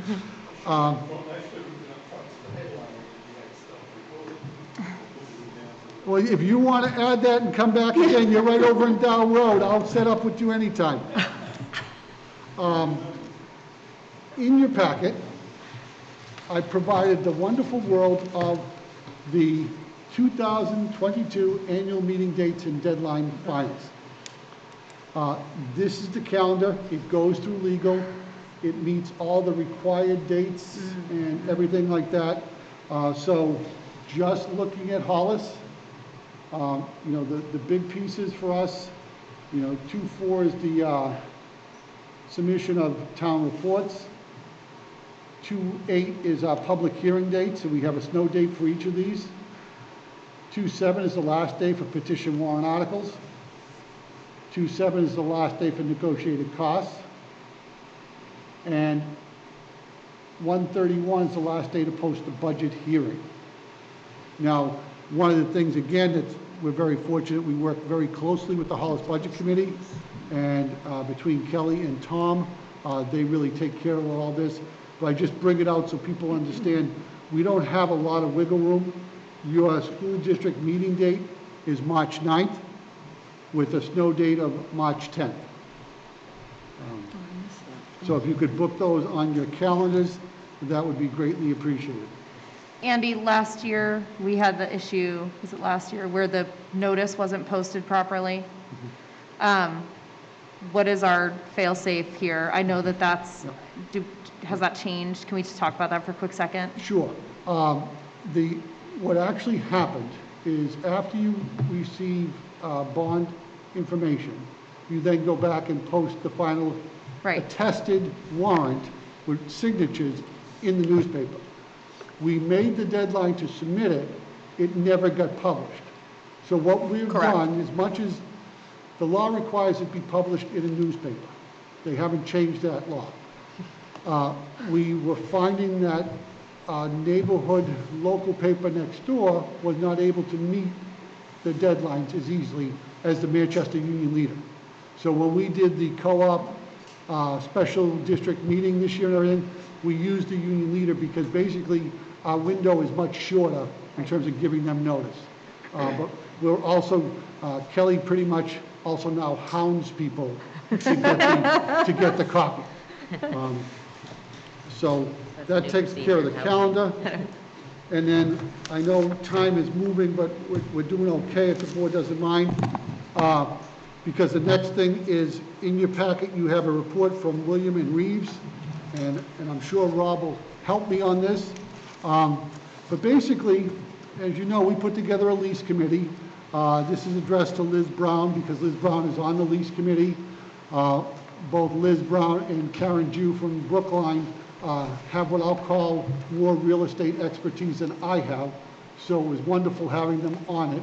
And then Rob brought to the table all the background of the SAU building, everything we've done from probably almost 10 years ago to now, all the rationale. And then we were very fortunate, and I want to give them a plug. let me get to his name. I always know Dean, but I never remember his last name, Dean Navaroli. I know Dean because Dean is also the emergency management person in town. He is currently working on an SAU proposal that we are trying to access a grant for walkie-talkies that will go SAU wide. So that you could be standing in the Brookline parking lot talking to the HPS principal. So from a safety and security, that instant communication would be there. So I want to thank him because he and a number of townspeople are working on that grant. But Dean also stepped up and volunteered to do this work in this report. It's been kind of what I'll say a typical response from Hollis residents since I've been here. You know, that they've always been willing to share their talent and time to make things better for our kids. Basically, in looking at the report, to whittle it down, first of all, it says our rent is not that far off where it should be. And number two, it says the best value for the building is to get rid of the building. In terms of what it would cost to put into it and the potential to get out of it, it would be very uneconomical because you'd be doing a bond, but you'd still have the old SAU that would not be ADA compliant. It would be enhanced, it would be better, but it'd be a number of things. When you look at our NESDEC forecasting for enrollment, we see growth occurring in Hollis over the next several years. One of the things we're going to have to look at is how do we manage space? You know, because we've added so many self-contained special ed programs, but those have also assisted us in A, better educating children, but B, having cost avoidance, because we're not paying the transportation and all the other costs. So when we were meeting, I shared with Rob and Liz and Karen that one of the things that we have been talking about internally about is maybe looking at the SAU property, the field, for an early learning center for pre-K and K. And then what that would do is it would move those classrooms out of Paula's, and we could address our cafeteria situation and things of that nature. Now, this is still 3 years away, you know, so this isn't a bond, you know, for a project this year. What we may be asking, as the committee continues to meet, is for a sum of money to complete a study, to do a feasibility study, to get more data. We found when we worked with Tammy on H-STEP and then H-SMART, that, you know, seed money, I'll call it, went a long way when we got to annual meeting because people knew exactly what was going to happen. And I know when you sit there and you look at, you know, a $3 or $4 million bond, which we did twice for HPS and Hughes, but when you look at the bang for the buck in terms of the way the buildings look, the way the classroom spaces are, heating, solar, all of those updates, you know, we've avoided that need to build brand spanking new at a cost for about a 500-kid elementary school, about $55 million. So we have a long way to go, but I don't intend, based on this report, necessarily to promote this you know, that building. I think what you're going to be hearing is the committee is going to come back, not only to this district, but to the other districts, is that we're recommending take no action on the on Forlun Lane from a perspective of doing any improvements or any changes whatsoever. What you'll probably hear is that we exit that property, we separate from that physical location, we separate the building from the field, and then we locate an area for a proposed early learning center with some administrative office space there, so it's kind of combined. Of course, a lot of work has to be done and study needs to be done just to even get a framework of what something would look like, where it would actually be located things like that, just basic groundwork in terms of being able to even communicate what that would be and where it would be. And we're still doing some work around understanding what the value of the property, of the actual farmhouse and barn is, and what kind of proceeds we could enjoy from a sale of that property to put directly into netting out project costs of whatever we're going to propose in the next year and a half. So step one is to kind of close out maybe the lease work would go on, but it would just be targeted in a different way towards a project versus, so you might see a request to kind of repurpose the lease committee into maybe a project lease committee to bring this forward. And the great thing about it is we have the other districts represented from step one. Over several years, we've come up against the complexities of doing a renovation on that property, and we're just, it's getting more and more difficult to find a way that works for everybody. But this approach seems to be much more promising, and it would still be solely owned by the Hollis district, this new facility. But more to come, a lot more to come. I don't know if there's any questions you might have about it, but. I like this idea. I like this idea a lot. It's so expensive to retrofit an old building to all the new standards. It's very expensive too. That's what I just said. Yeah, Very I think dollar for dollar, and we would need subject matter expertise on this to verify it, but based on the anecdotal work that we've done over the years, renovation seems to be quite expensive versus just building something. So that could be debatable, but I'll leave it to the subject matter experts to guide that discussion. But yeah, thanks for this, Rob. Thanks for your work on it. Yeah. And just in the budget portion, if you went to the very end, you'll see that Kelly has put in a placeholder for $35,000.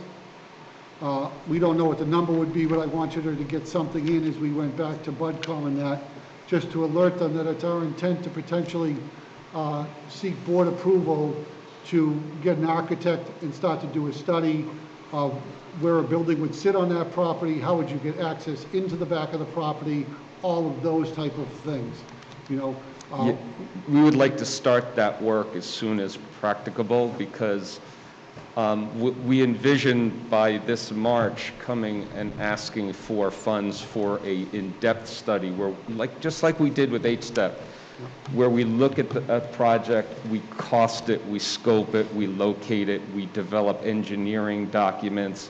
We really know what it's going to cost and what we need to bring that following March. So we certainly see some things that we need to do now that we can bring to a discussion in March about doing a deeper study. It would be nice to have some of that groundwork completed so people can understand better what we're proposing and why we're asking for a deeper study. Andrew, I'm sorry, please go ahead, please. So the study that you're talking about would be for the building of the early learning center? Yes. And so then, is there a thought about but we would also potentially sell for Len Lane? Yes. And so then where would the SAU offices, they would lease? Well, the timeline at which we do this is not defined yet, but certainly one possibility would be to secure funds to do the project, and this hasn't been discussed yet. This is only me thinking about it since we've talked. No, we're a little further than that, though, because to your immediate question, the SAU offices would be in the Early Learning Center. Okay, that was my question. I'm sorry, I didn't make that clear. Yeah. But yeah, it would be. You said administrative offices. Administrative offices along with the Early Learning Center. So it'd be a single facility. Yes. It would solve multiple problems that we deal with today. And the time at which we sell that building versus the time we Yeah. do a project is open yet. Yeah. But there's many ways we can do it.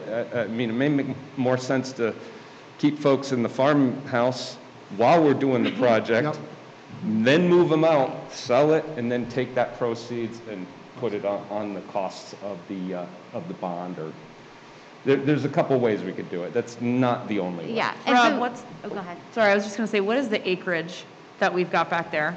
It's about 3 acres. Of that parcel, we do own more of the woods. There's a lot of property in the woods, but one of the things we would also do, I about 10 years ago, I pulled all the paperwork on the property. I actually still have the electronic versions.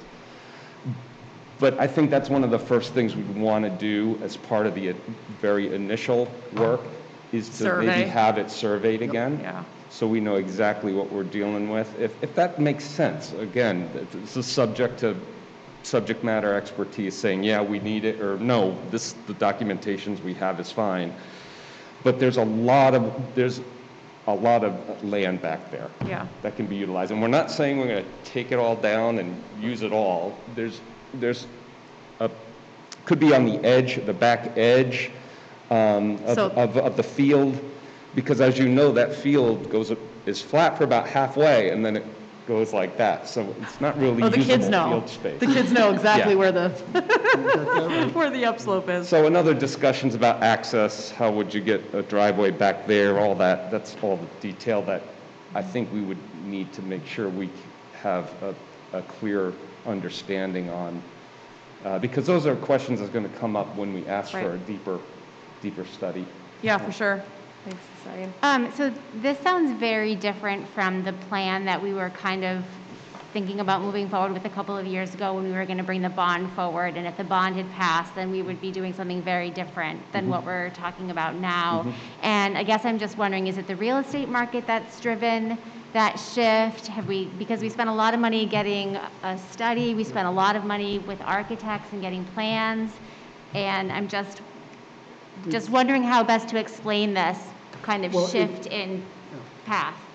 I would say the difference in path is the latest projections in enrollment. I think we're going to have to do something, whether you took over Turtle Island or something in the future, because, you know, the expectation for the growth is there. Yeah. And I think owning the land already, having potential increased supervision by combining offices there, but yet getting a value out of a building, because I think it's a valuable building. I mean, it has a lot of potential. It's just, I don't know if it's the wisest choice for us to try to redo it and still need an early childhood center. And again, we're talking probably 3 to 5 years, but if we don't have these discussions now, you know, the reality is it's going to be upon us, and we're planning too late. Yeah. And there also the complexity of having to build onto HPS is a very, it is a difficult, it's a valid approach, but a whole bunch of other questions come up when you start talking about adding to a school. And I think there's probably some other upside about having pre-K, K, and other grades maybe in a different location. So, you know, we're still looking into a lot of things. So. So what neighborhood are you talking about money? 50 million? 1 million? What? I can't even venture a guess, but I don't think it's going to be. Double digits, you think? Pardon? You think double digits? I don't know. I think it's way too early to tell you. It's way too early. But I think it was just more, this was what came out of the lease committee. This was an exciting concept.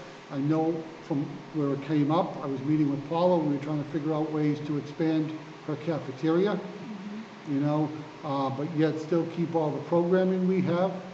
And it's getting very, very difficult, you know, like, because we did add the pre-K self-contained program, which is just a fabulous program. But it takes up a lot of space because those children come with a lot of equipment, you know? So that's what we're seeing. Our buildings haven't shrunk, It's just utilizing them for different purposes than the old days of having just 25 kids in a class. And so when you talk about this early, we're obviously going to discuss this at the SAU board meeting. We're going to discuss it further in future. I don't mean to really dig into it right now when you have no information, but just conceptually, are you also thinking that this childhood center would potentially serve beyond Hollis?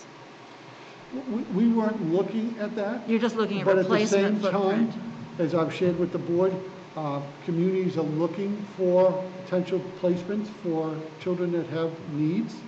That, not that you're looking for a revenue source, but if we can help our neighbors and at the same time generate revenue, I think it's worth a discussion. All right, thank you. Can I ask the board a question? Can we get Gina and Donna out of Oh, here? please, absolutely. Right, go ahead. What's that? You missed the fun? I know, but you can go. Super. Thank you, ladies, both Thank of you. Nice to see you. Thanks for being here. The expression on your face, Gina, concerning the utility of the extra nurse, you did your job tonight. You were so stricken in that moment, I understood, oh, that nurse is really useful, so I appreciate it. Your mask did not cover your reaction. In your packet, I had provided you, and I'd like to go back to it because with all the other pieces that went on, I kind of skipped over it inadvertently under correspondence. But I had provided you with the kind of the COVID cases page update. So if I could just take a few minutes and kind of walk you through that. I've been tracking cases since the beginning of the year. Right now, in our two communities, we seem to be in a little bit of a peak. I will tell you that it's a little disappointing. The data system for the state kind of has gone down. So it's a little frustrating, and the governor talked about that and everything. But up to the point I was tracking it, I think it was pretty accurate. And again, I also used the same site, and I'm very happy. A number of our citizens have chosen to get vaccinated. When I look across the state and do comparisons, these are very good numbers. There are communities that are much lower. A lot of people have asked me about the vaccine. I don't intend to mandate the vaccine. I want that to be clear. Some people read my memo and thought I was going to be saying we need to get it. No, what I want to do is provide a period of time where families who choose to get the vaccine have the option of getting it. Now, I know from Gina that sites have now opened up because she was able to sign her own children up for that. So what we're going to do now is kind of look at this window and try to project out when would children have 2 doses. Again, the majority. And when you do that quick projection, I think you're looking in that early December, mid-December timeframe. So I think a natural point for us to start looking at potentially discussing making masks optional is probably either heading into the winter break or coming back after the winter break. Because I think that makes a lot of sense to me, because I know last year we had some additional time after the holidays that we did remote. To my mind, that helped contain any holiday travel and things that would exacerbate a spreading, right, of last year. So, I would very much like to see if we can provide some kind of guidance that the board will take up this question at a date certain, based on how you just described it. We know when vaccines are available. We know the window at which people taking the vaccine have, and then some portion of time afterwards, and then we visit it. So I think it would go a long way. We've heard a ton of concern about this. And I think if we can provide some sort of timeline when the board will take up this question again, I think that'll help. It probably won't make people very happy, but at least it gives them an idea of what we're planning. And I think we can take that up at our next meeting. Yep. We'll have a lot more data. We'll know kind of how the rollout of the vaccine is going for those who choose to get it. I could also work on if we had, let's say we went to mask optional. like we are at the high school. Getting a cluster in certain circumstances doesn't worry me, because that could be Amy, Tammy, and I happen to be three friends, live near each other, hang out, drive to and from school. So if one of us got COVID, the likelihood that maybe all three of us would get it would be higher. But the three of us make a cluster. Where I get worried about a cluster is when it's me, Carol, and Rob, and we have no connection to each other. You know, other than we were close contacts in school. That worries me because that's more likely to be in-school transmission. You know, if we were on a sports team or some way we could say, this makes sense. Because, you know, a lot of the cases we're seeing now are siblings. So you might get a notice, there was a high schooler, a middle schooler, and an elementary schooler. Significant chance they're all in the same family, okay? So I would be looking to put in also targeted masking if things went in a wrong direction. So if we got a cluster in Miss Arthur's room, we may decide that only Miss Arthur's room is going to mask up for 10 days, because that seems to be our window. If we got, you know, Miss Arthur and Mr. Mann's classes are both fourth grade classes, maybe we're masking up the whole grade. Things like that. Or, you know, if we get an outbreak, we may decide to go to, you know, 10 days or 2 weeks of fully masking in the building. Andy, for the benefit of the people watching the meeting, can you define what you mean by outbreak? Sure. 2 clusters, 6 people constitutes an outbreak. In what period of time? Related to each other? Like clusters? 6 people total in a circle of people? Well, let's say the 3 of you are a cluster, we're a cluster. So we're not really related. So we have 2 separate unique clusters that constitutes an outbreak. Now, those numbers statistically have come down a lot. You know, last year we had what I would consider one outbreak. It occurred in a sports team at the high school.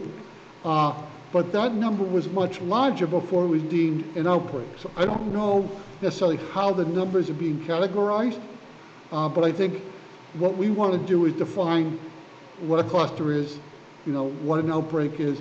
So that I think what people are saying to us is, you know, we want to work with you, but we're frustrated, we want some end to this, and I think we all respect that. I mean, personally, I would love to be mask optional, and I think we'll get there. I really do. I'm very excited that parents will have the option of the vaccine. Again, that's their choice. We're not saying you have to go out and get it to go to school. That's not our role at all. We're just saying that will give families and children greater comfort. But I'll tell you a story that occurred in HPS, and I don't know if it's the mask, or a lot of times it's just my size. But I'm waiting to meet Paula, and a young first grader comes walking down the hallway. So I say hi, as I always would, and she looks, and they all know to check and make sure that person has a badge, so I can see her check my badge, but then she just gives me one of these and doesn't say hi and keeps going. And I'm like, that's okay. You know, maybe her mother told her not to talk to strangers. But the funny part now is she's coming back only a minute later, and she's got the snack bag for the room. Now she's approaching me, and she is now clutching the snack bag. And I'm like, so then I knew I was in trouble, you know? And again, so I do see some of those things, and I don't know if it's the mask, or it's that I'm 6'7" and I'm intimidating without even realizing it. Most times, if I'm working with kids in that 3rd grade, I sit down or I kneel down and try to get to their height. It's a teaching strategy. But I think we do need to really kind of move forward. And our numbers are great, but I don't know if our numbers are great because of all the things we're doing, and one of them is masks. Right. I mean, we have probably some of the best bathroom protocols because of our kids. They learn the protocol, they slide it to occupied. If they see it's occupied and nobody else goes in, that's because parents send us great kids. And they have bought into everything we do, and our numbers are really low within the building. They're a little higher in the community, but still very low when you look at it from a statistical point. I'm sorry, but from Well, my... I just want to say, Go ahead, yeah. I've said to parents who have come to meet with me one-on-one, part of my struggle is that they're not my children. So I always tend to be overly cautious when I take out friends of mine's children or children that aren't my own. I mean, it's one thing for me to make a decision with my children. I'm going to be more cautious with your children. So that's the balancing act for me, and that's kind of how I've approached it since last March, you know? And Rob made a point. And I appreciate you sharing that, because I think we as a board see that and have seen that, what you're telling us now. You've shared that with us in the past, and it's very visible. And I would say from my proximity, I think one of our biggest strengths is our processes that we've gotten really good at is our response processes when there are cases. I believe that that's one of our, has the biggest impact of controlling it and not letting it get out of hand. Mask debate aside, maybe it helps, maybe it doesn't. I'm not going to go there. I'm just saying I want people in the community to understand. Over the past year and a half, 2 years, we've gotten much better at reacting and dealing and the protocols that we put in place. And I think, as we kind of move into this new time of vaccines being available for our grade students in our district, and our ability to maybe map out when we could get there, I think, and plus really communicating some of these other aspects of response. What do we do if there's a cluster? We might have to mask up in a grade or a classroom, but all these things are going to help us get there. And I would strongly encourage bringing those opportunities, and hopefully we can accelerate to get there. But something that makes sense. Right. The other thing, just so the board is aware of, we are starting basketball season.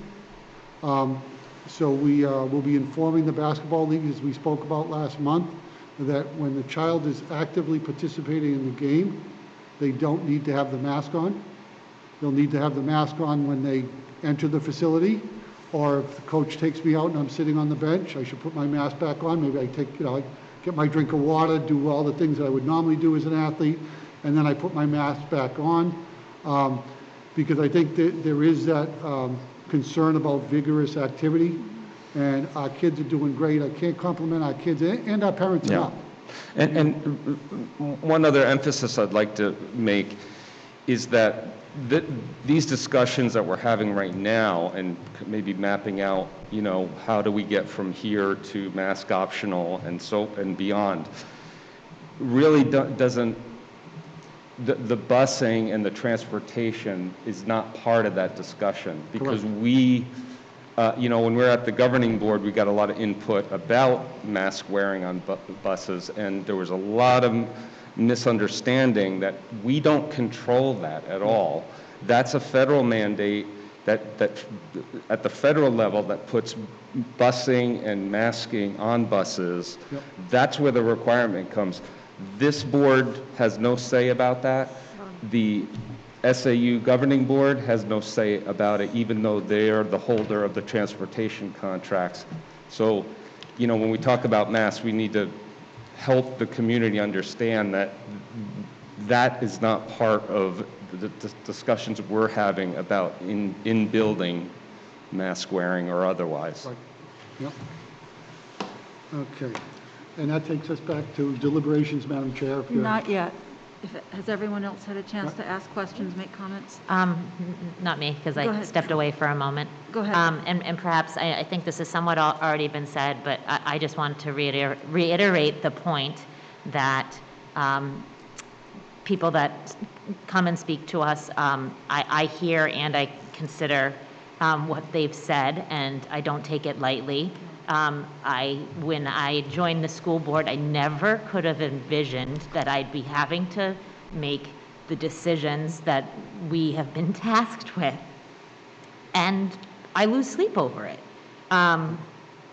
So they're not easy decisions, but I'm not making them based on my own personal opinions about things. It's following the expert, to the best of their knowledge, current recommendations, because that's what I feel like we have to do as responsible board members representing our community and doing what we can to do best for keeping our schools open. And we haven't been put in an easy situation, and it's not us that is doing this to the children. In my opinion, it's being in a pandemic that has done this to all of us, and we're doing the best that we can. Well said. Yeah. About basketball, am I interrupting? So I'm not objecting to your guidance. I just want to point out that heavy breathing aerosolizes whatever anybody's got in their bodies. Therefore, given the policy not policy, but the practice that you're proposing for the ball teams, I'd like to know about what would happen after the play is done and everyone's gone. Do our custodial staff, who've done, I have to say, a remarkable job so far, have a protocol to address the space? Typically, in a space, we'll use this as a great example. If I closed the doors and I went through with the electric static sprayer, and then I left and if the doors closed, basically everything is going to die before the next morning when kids would be arriving to school. So that's the plan? That would be the plan. Okay. And I'm very comfortable, even if for some reason maybe a custodian missed it, was sick, whatever happened, again, just the building being closed up and isolated for that period of time, because they're done probably most nights, say 8 o'clock. So you've got almost a 12-hour window before anybody's coming in. So and we haven't seen any of that at the high school where we've done volleyball and all those different things indoors and had PE classes both at the middle school and the high school. We also know that our air turnover in the space there is pretty significant. In fact, the H-Smart team has been advocating for several years that we reduce the air turnover in the locker room and the gym in this building due to it being beyond standard. So it's actually a great thing to have during this era. I want to point out that I read a piece this morning, I think, on New Hampshire, comparing the performance of New Hampshire's data center through DHHS with the CDC's numbers with respect to New Hampshire's performance on cases and vaccines. And due to the anomaly that was, the technical problem they had a couple weeks ago, but also even beyond that, due to other issues with their data gathering, it appears New Hampshire's reporting is behind actual. It appears, and it's not been a resolved question yet, but it appears we have significantly more vaccination throughout the state than the state has discovered. I don't mean anything ugly, just the situation is what it is. And also, and therefore we're actually further ahead in terms of percentage of immunity that either illness or current vaccinations have given us a chance to consider. And then with the kids, I was thinking, not with the kids, but with the children's vaccine coming on, and I understand it has been available. I saw some news about that today also.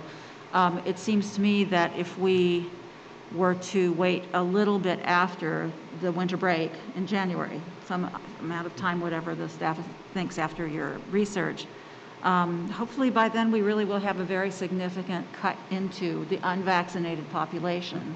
And we'll know better once whatever bug exchanges have taken place during holiday travel, what opportunities we have. And we'll just revisit this in December. Absolutely. Yeah. I do want to add one more thing, and I'm sorry to drag this on, but obviously it's a major topic.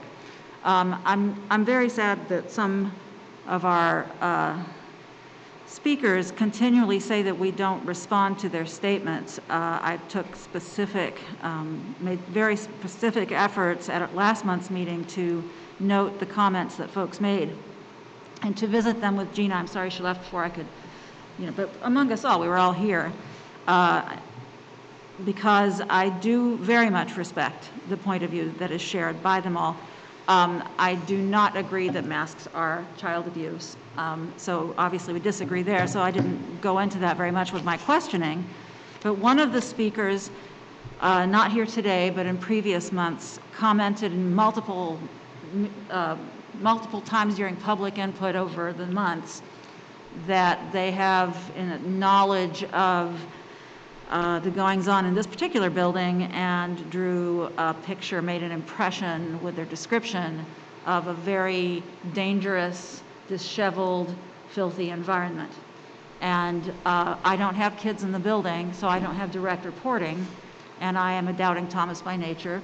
And so I got permission from the superintendent. I called him and asked, and he said I was welcome to make arrangements. So I contacted the principal late in the afternoon here, Candy Fowler, and asked her if I could come in the next morning. She happened to have time just after 9 o'clock. I booked half an hour with her. I told her I wanted to have a meeting with her. I came in, she was dressed like a hawk because she was handing out her hawk wings for the Wing awards. And her wing awards. And she prepared, she closed the door and in her office for us to sit down and have whatever meeting, and was asking me what was my subject matter. I told her I didn't want to sit. I wanted an impromptu tour of the building.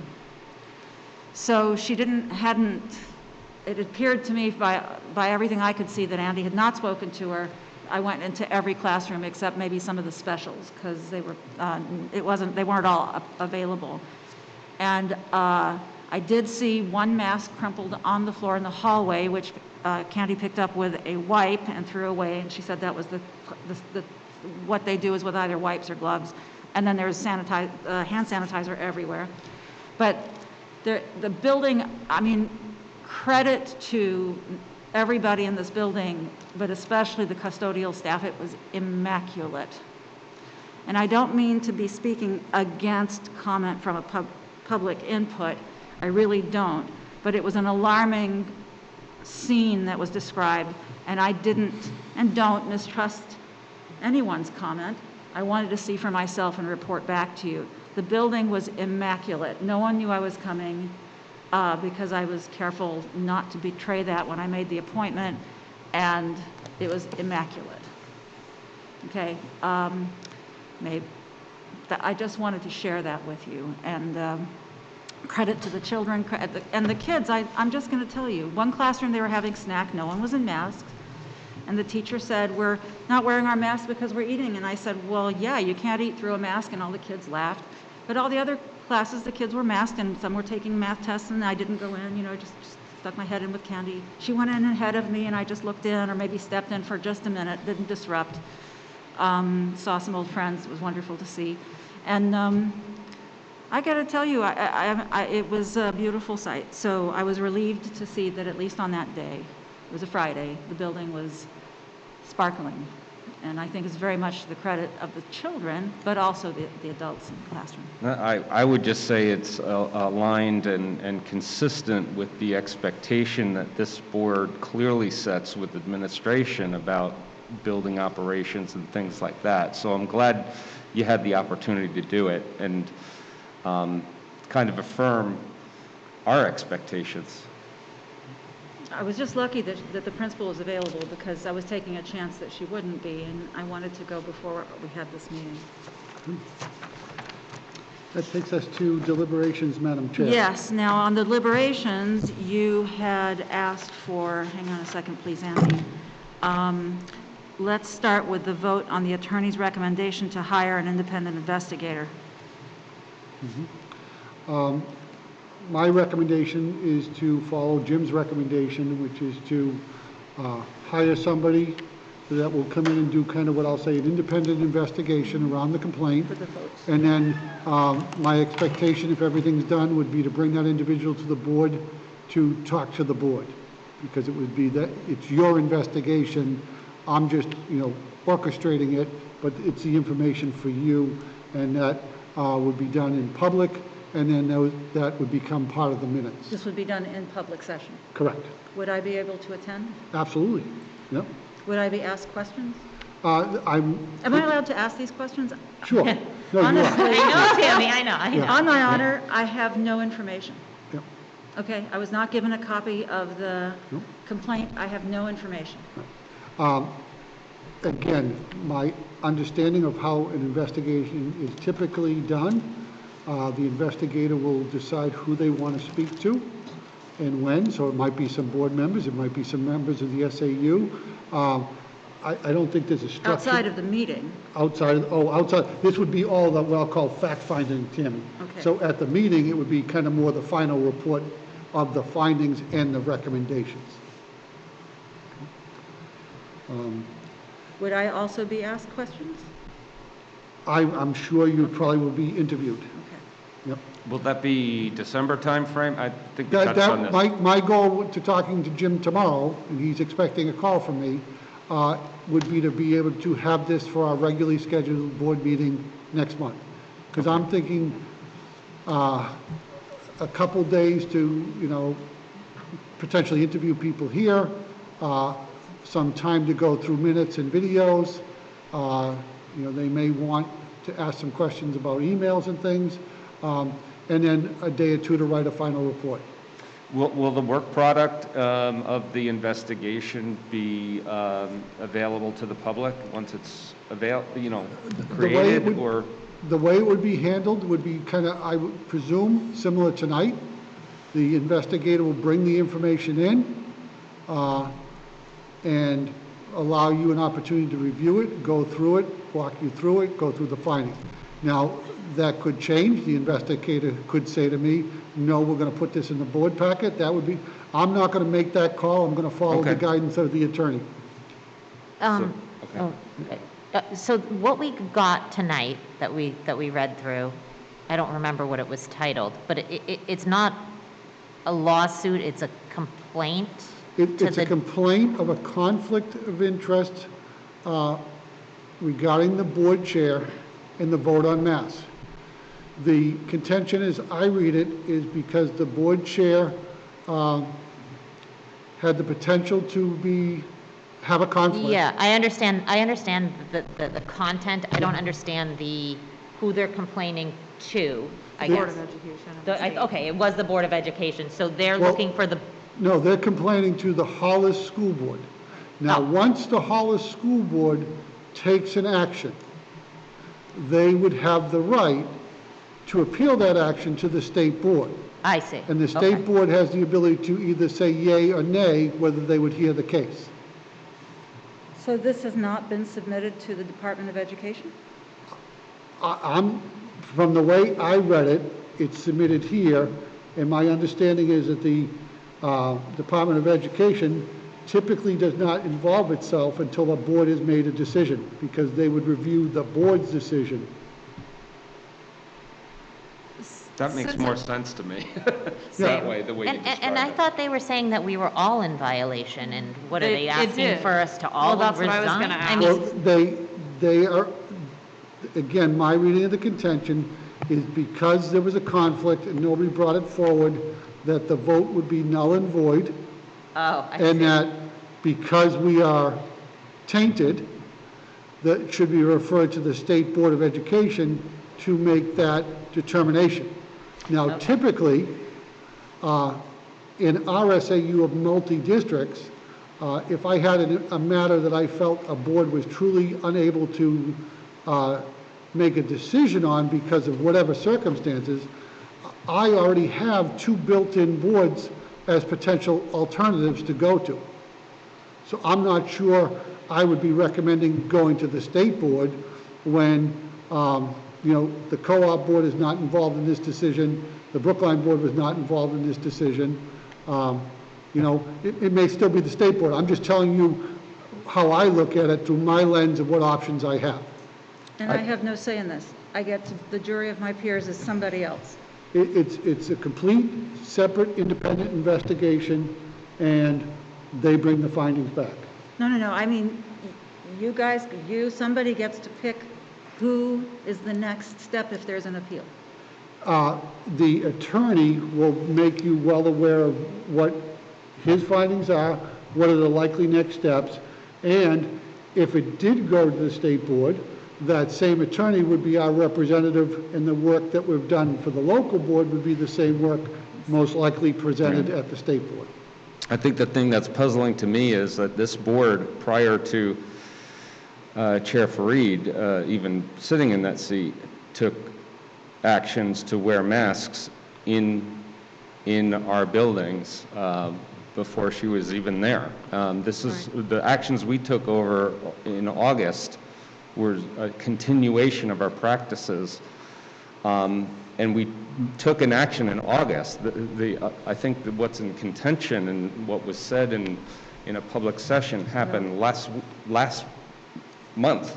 So, But I think they're saying that we continued to wear masks at that point. We voted, we did take a I think you shouldn't vote. discuss this because Yeah, I think okay. you need to go to the attorney and investigate. That's fine, that's fine. We I'm didn't take any curious about actions. the process. But we Since do August. need to vote, yeah, I mean. There's no actions. Well, the other thing is, I'm sure Jim will outline a more formal process, which again, if we needed to, I would call a separate public board meeting and share what Jim has provided.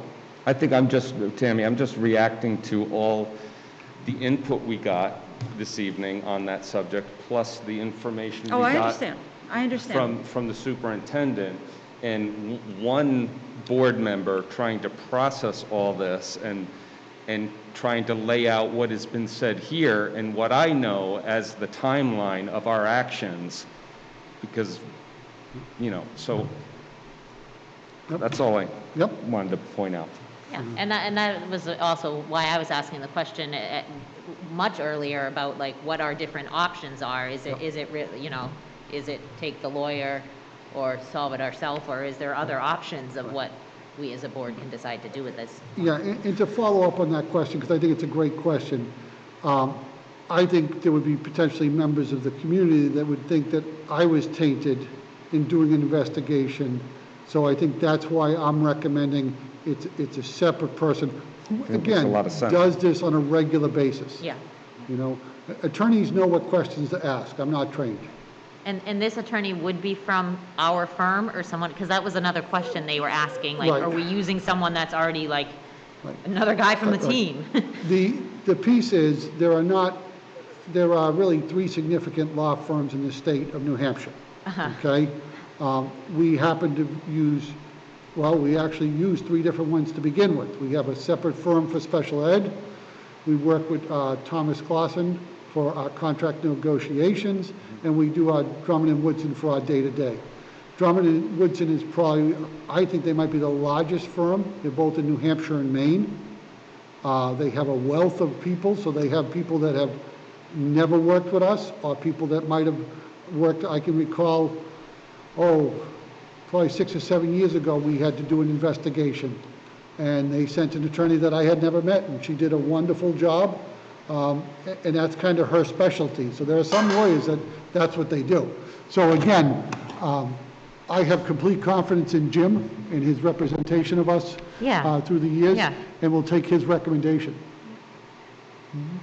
That makes sense to me. And what they would be doing in the investigation and their recommendations to us is basically like what's in the best interest of the board to do based on what they find, right?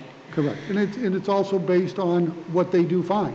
Yeah. I mean, as a couple people brought up, I mean, it's a complaint. Yeah. It needs to be researched, and it needs to be found out what is factual and what potentially is not factual. Okay. Would you So like vote. a motion? Do you Can need a somebody motion? make a motion, We need please? motion. All right, I will motion to authorize the superintendent to retain legal counsel for the purposes of performing an independent investigation of the complaint lodged against Chairman Fareed. Second.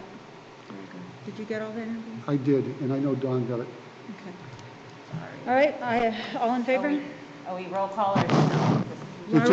It's just a vote. It doesn't have to be roll All call. in favor?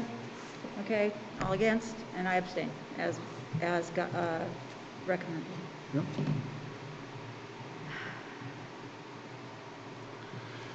That brings us to policy. All right. Well, Yes. here's, There's a sign on my property too. That's the end. just as a time check, it's 8:57. Yeah, I just want the board to be Are aware. any of these policies Let's urgent get a motion for- on the floor. No, we voted. No, I mean for the yeah. policy, let's go. Do you want me to Let's move? go. Do you want me to move it? No, I was going to ask you if you want to cut into that and not do them all. I think we can get it done Great. in 5-10 minutes. Yeah, Go okay. ahead. We've all read them. So am I reading, I move to amend in the second paragraph by adding, this form can be found on the SAU 41 website under resources for parents, and by adding reference to RSA 193, 40, accept the third reading and adopt policy IGE, parental objections to specific course material as amended. So moved. Second. I meant second. I meant to say second. So it's double motion. Double secret privilege. Yeah, so the only thing that we Really needed to official do now. here is we were waiting on the administration deciding on the Location. location. Right. And so that's now been added. Is it there? Is it on the website? It can't be until we vote it in. No, I'm asking if the website, forum. sorry, if the forum is on the Oh, I'm website. I did not verify that. All right, can you take the note? I'm to do checking that? it right It now. wasn't there when I checked on, I don't know, Friday, Monday. Check to see if it's there now. But that is the intention of where it is going. Can you check, please? Well, I just wanted it to get I'm up there checking right now. before we put the policy up. Yes. Right. That was my point. All right, all in favor? Any further discussion? I'm No. so sorry. Do we want to wait and see if it's there or not? No, the It policy's doesn't fine. matter. It needs to be. Right. Yeah, it doesn't have to. Yeah. All in favor? Okay, thank you. Okay, I move to amend policy DAF, administration of federal grant funds in its entirety by replacing it with the copy provided with the agenda, and further amend to reflect the last adoption and third reading date of April 7th, 2021, and accept the first reading as amended. Second. So this is one that with the fall update and changes in law, so there's some legal language that is underlined in the policy that's in the packet that is required, that needed to be included in the language. Further discussion? All in favor? Thank you. The next one is mine. I'm recommending that our board recording secretary, Don McMillan, have a salary increase. It's been 5 years since her last increase. We did this at the SAU board. We're doing it across the SAU. So I'm asking and recommending that we pay Don McMillan $23 per hour for her work as the recording secretary. So moved. Second. She's a gem. Yeah, she's really the gold standard. I'd like to make. I'm happy to fully support this. I'd and we like want to make keep her some work happy. for her and ask to be quoted, that Don McMillan does so much to help keep our records, documenting what happens, what's said. Our minutes compared to the minutes of other agencies in this town and other towns are encyclopedic. And Don, we could not do this without you. Thank you. And I've seen other boards and entities, like governing entities, that don't have these kind of resources. And it is they struggle with it.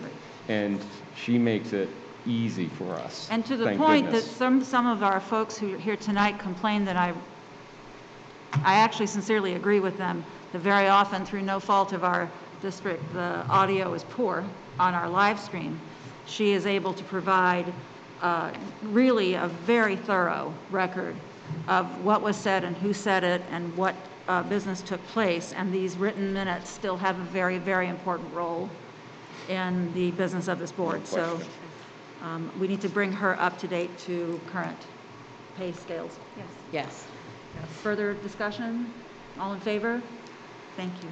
And lastly, I'm just looking for a motion to approve the budget calendar as presented in your board packet tonight, because that allows us to start doing all the postings and things as we head into budget season. So moved. Second. Discussion? All in favor? Just so you know, the public, we don't need the non-meeting. I thought we might be a little further along. I don't know, I shouldn't be speaking, I'm only speaking for HEA, because we're still there, but I don't know if you wanted to give an update from HESA. We were planning to. Okay. Can then- we just have 5 minutes? Absolutely, we Okay. just will, but we'll do it in the non-meeting format. Okay. And we'll use the room just so then Morgan can clean up. We'll be moving straight to adjournment after that? Just for the- We'll already be adjourned because it's a non-meeting. Right, so would you So we're adjourned, then entertain we'll that go to- motion now, Madam Chair? I would like to wait just a moment. I know I'm not supposed to do this. I did find a sign on my property tonight, and I did report it to the police. Now, we can take a moment we can have a movement to adjourn. Well, I will also report that I found a sign on my property as I was leaving to come here. It's no longer on my property. And my husband texted me to let me know that there's also one been placed on our property. I consider it trespassing. Motion to adjourn. Second. All in favor? Thank you. Excellent. Logan, you can shut down and clean up.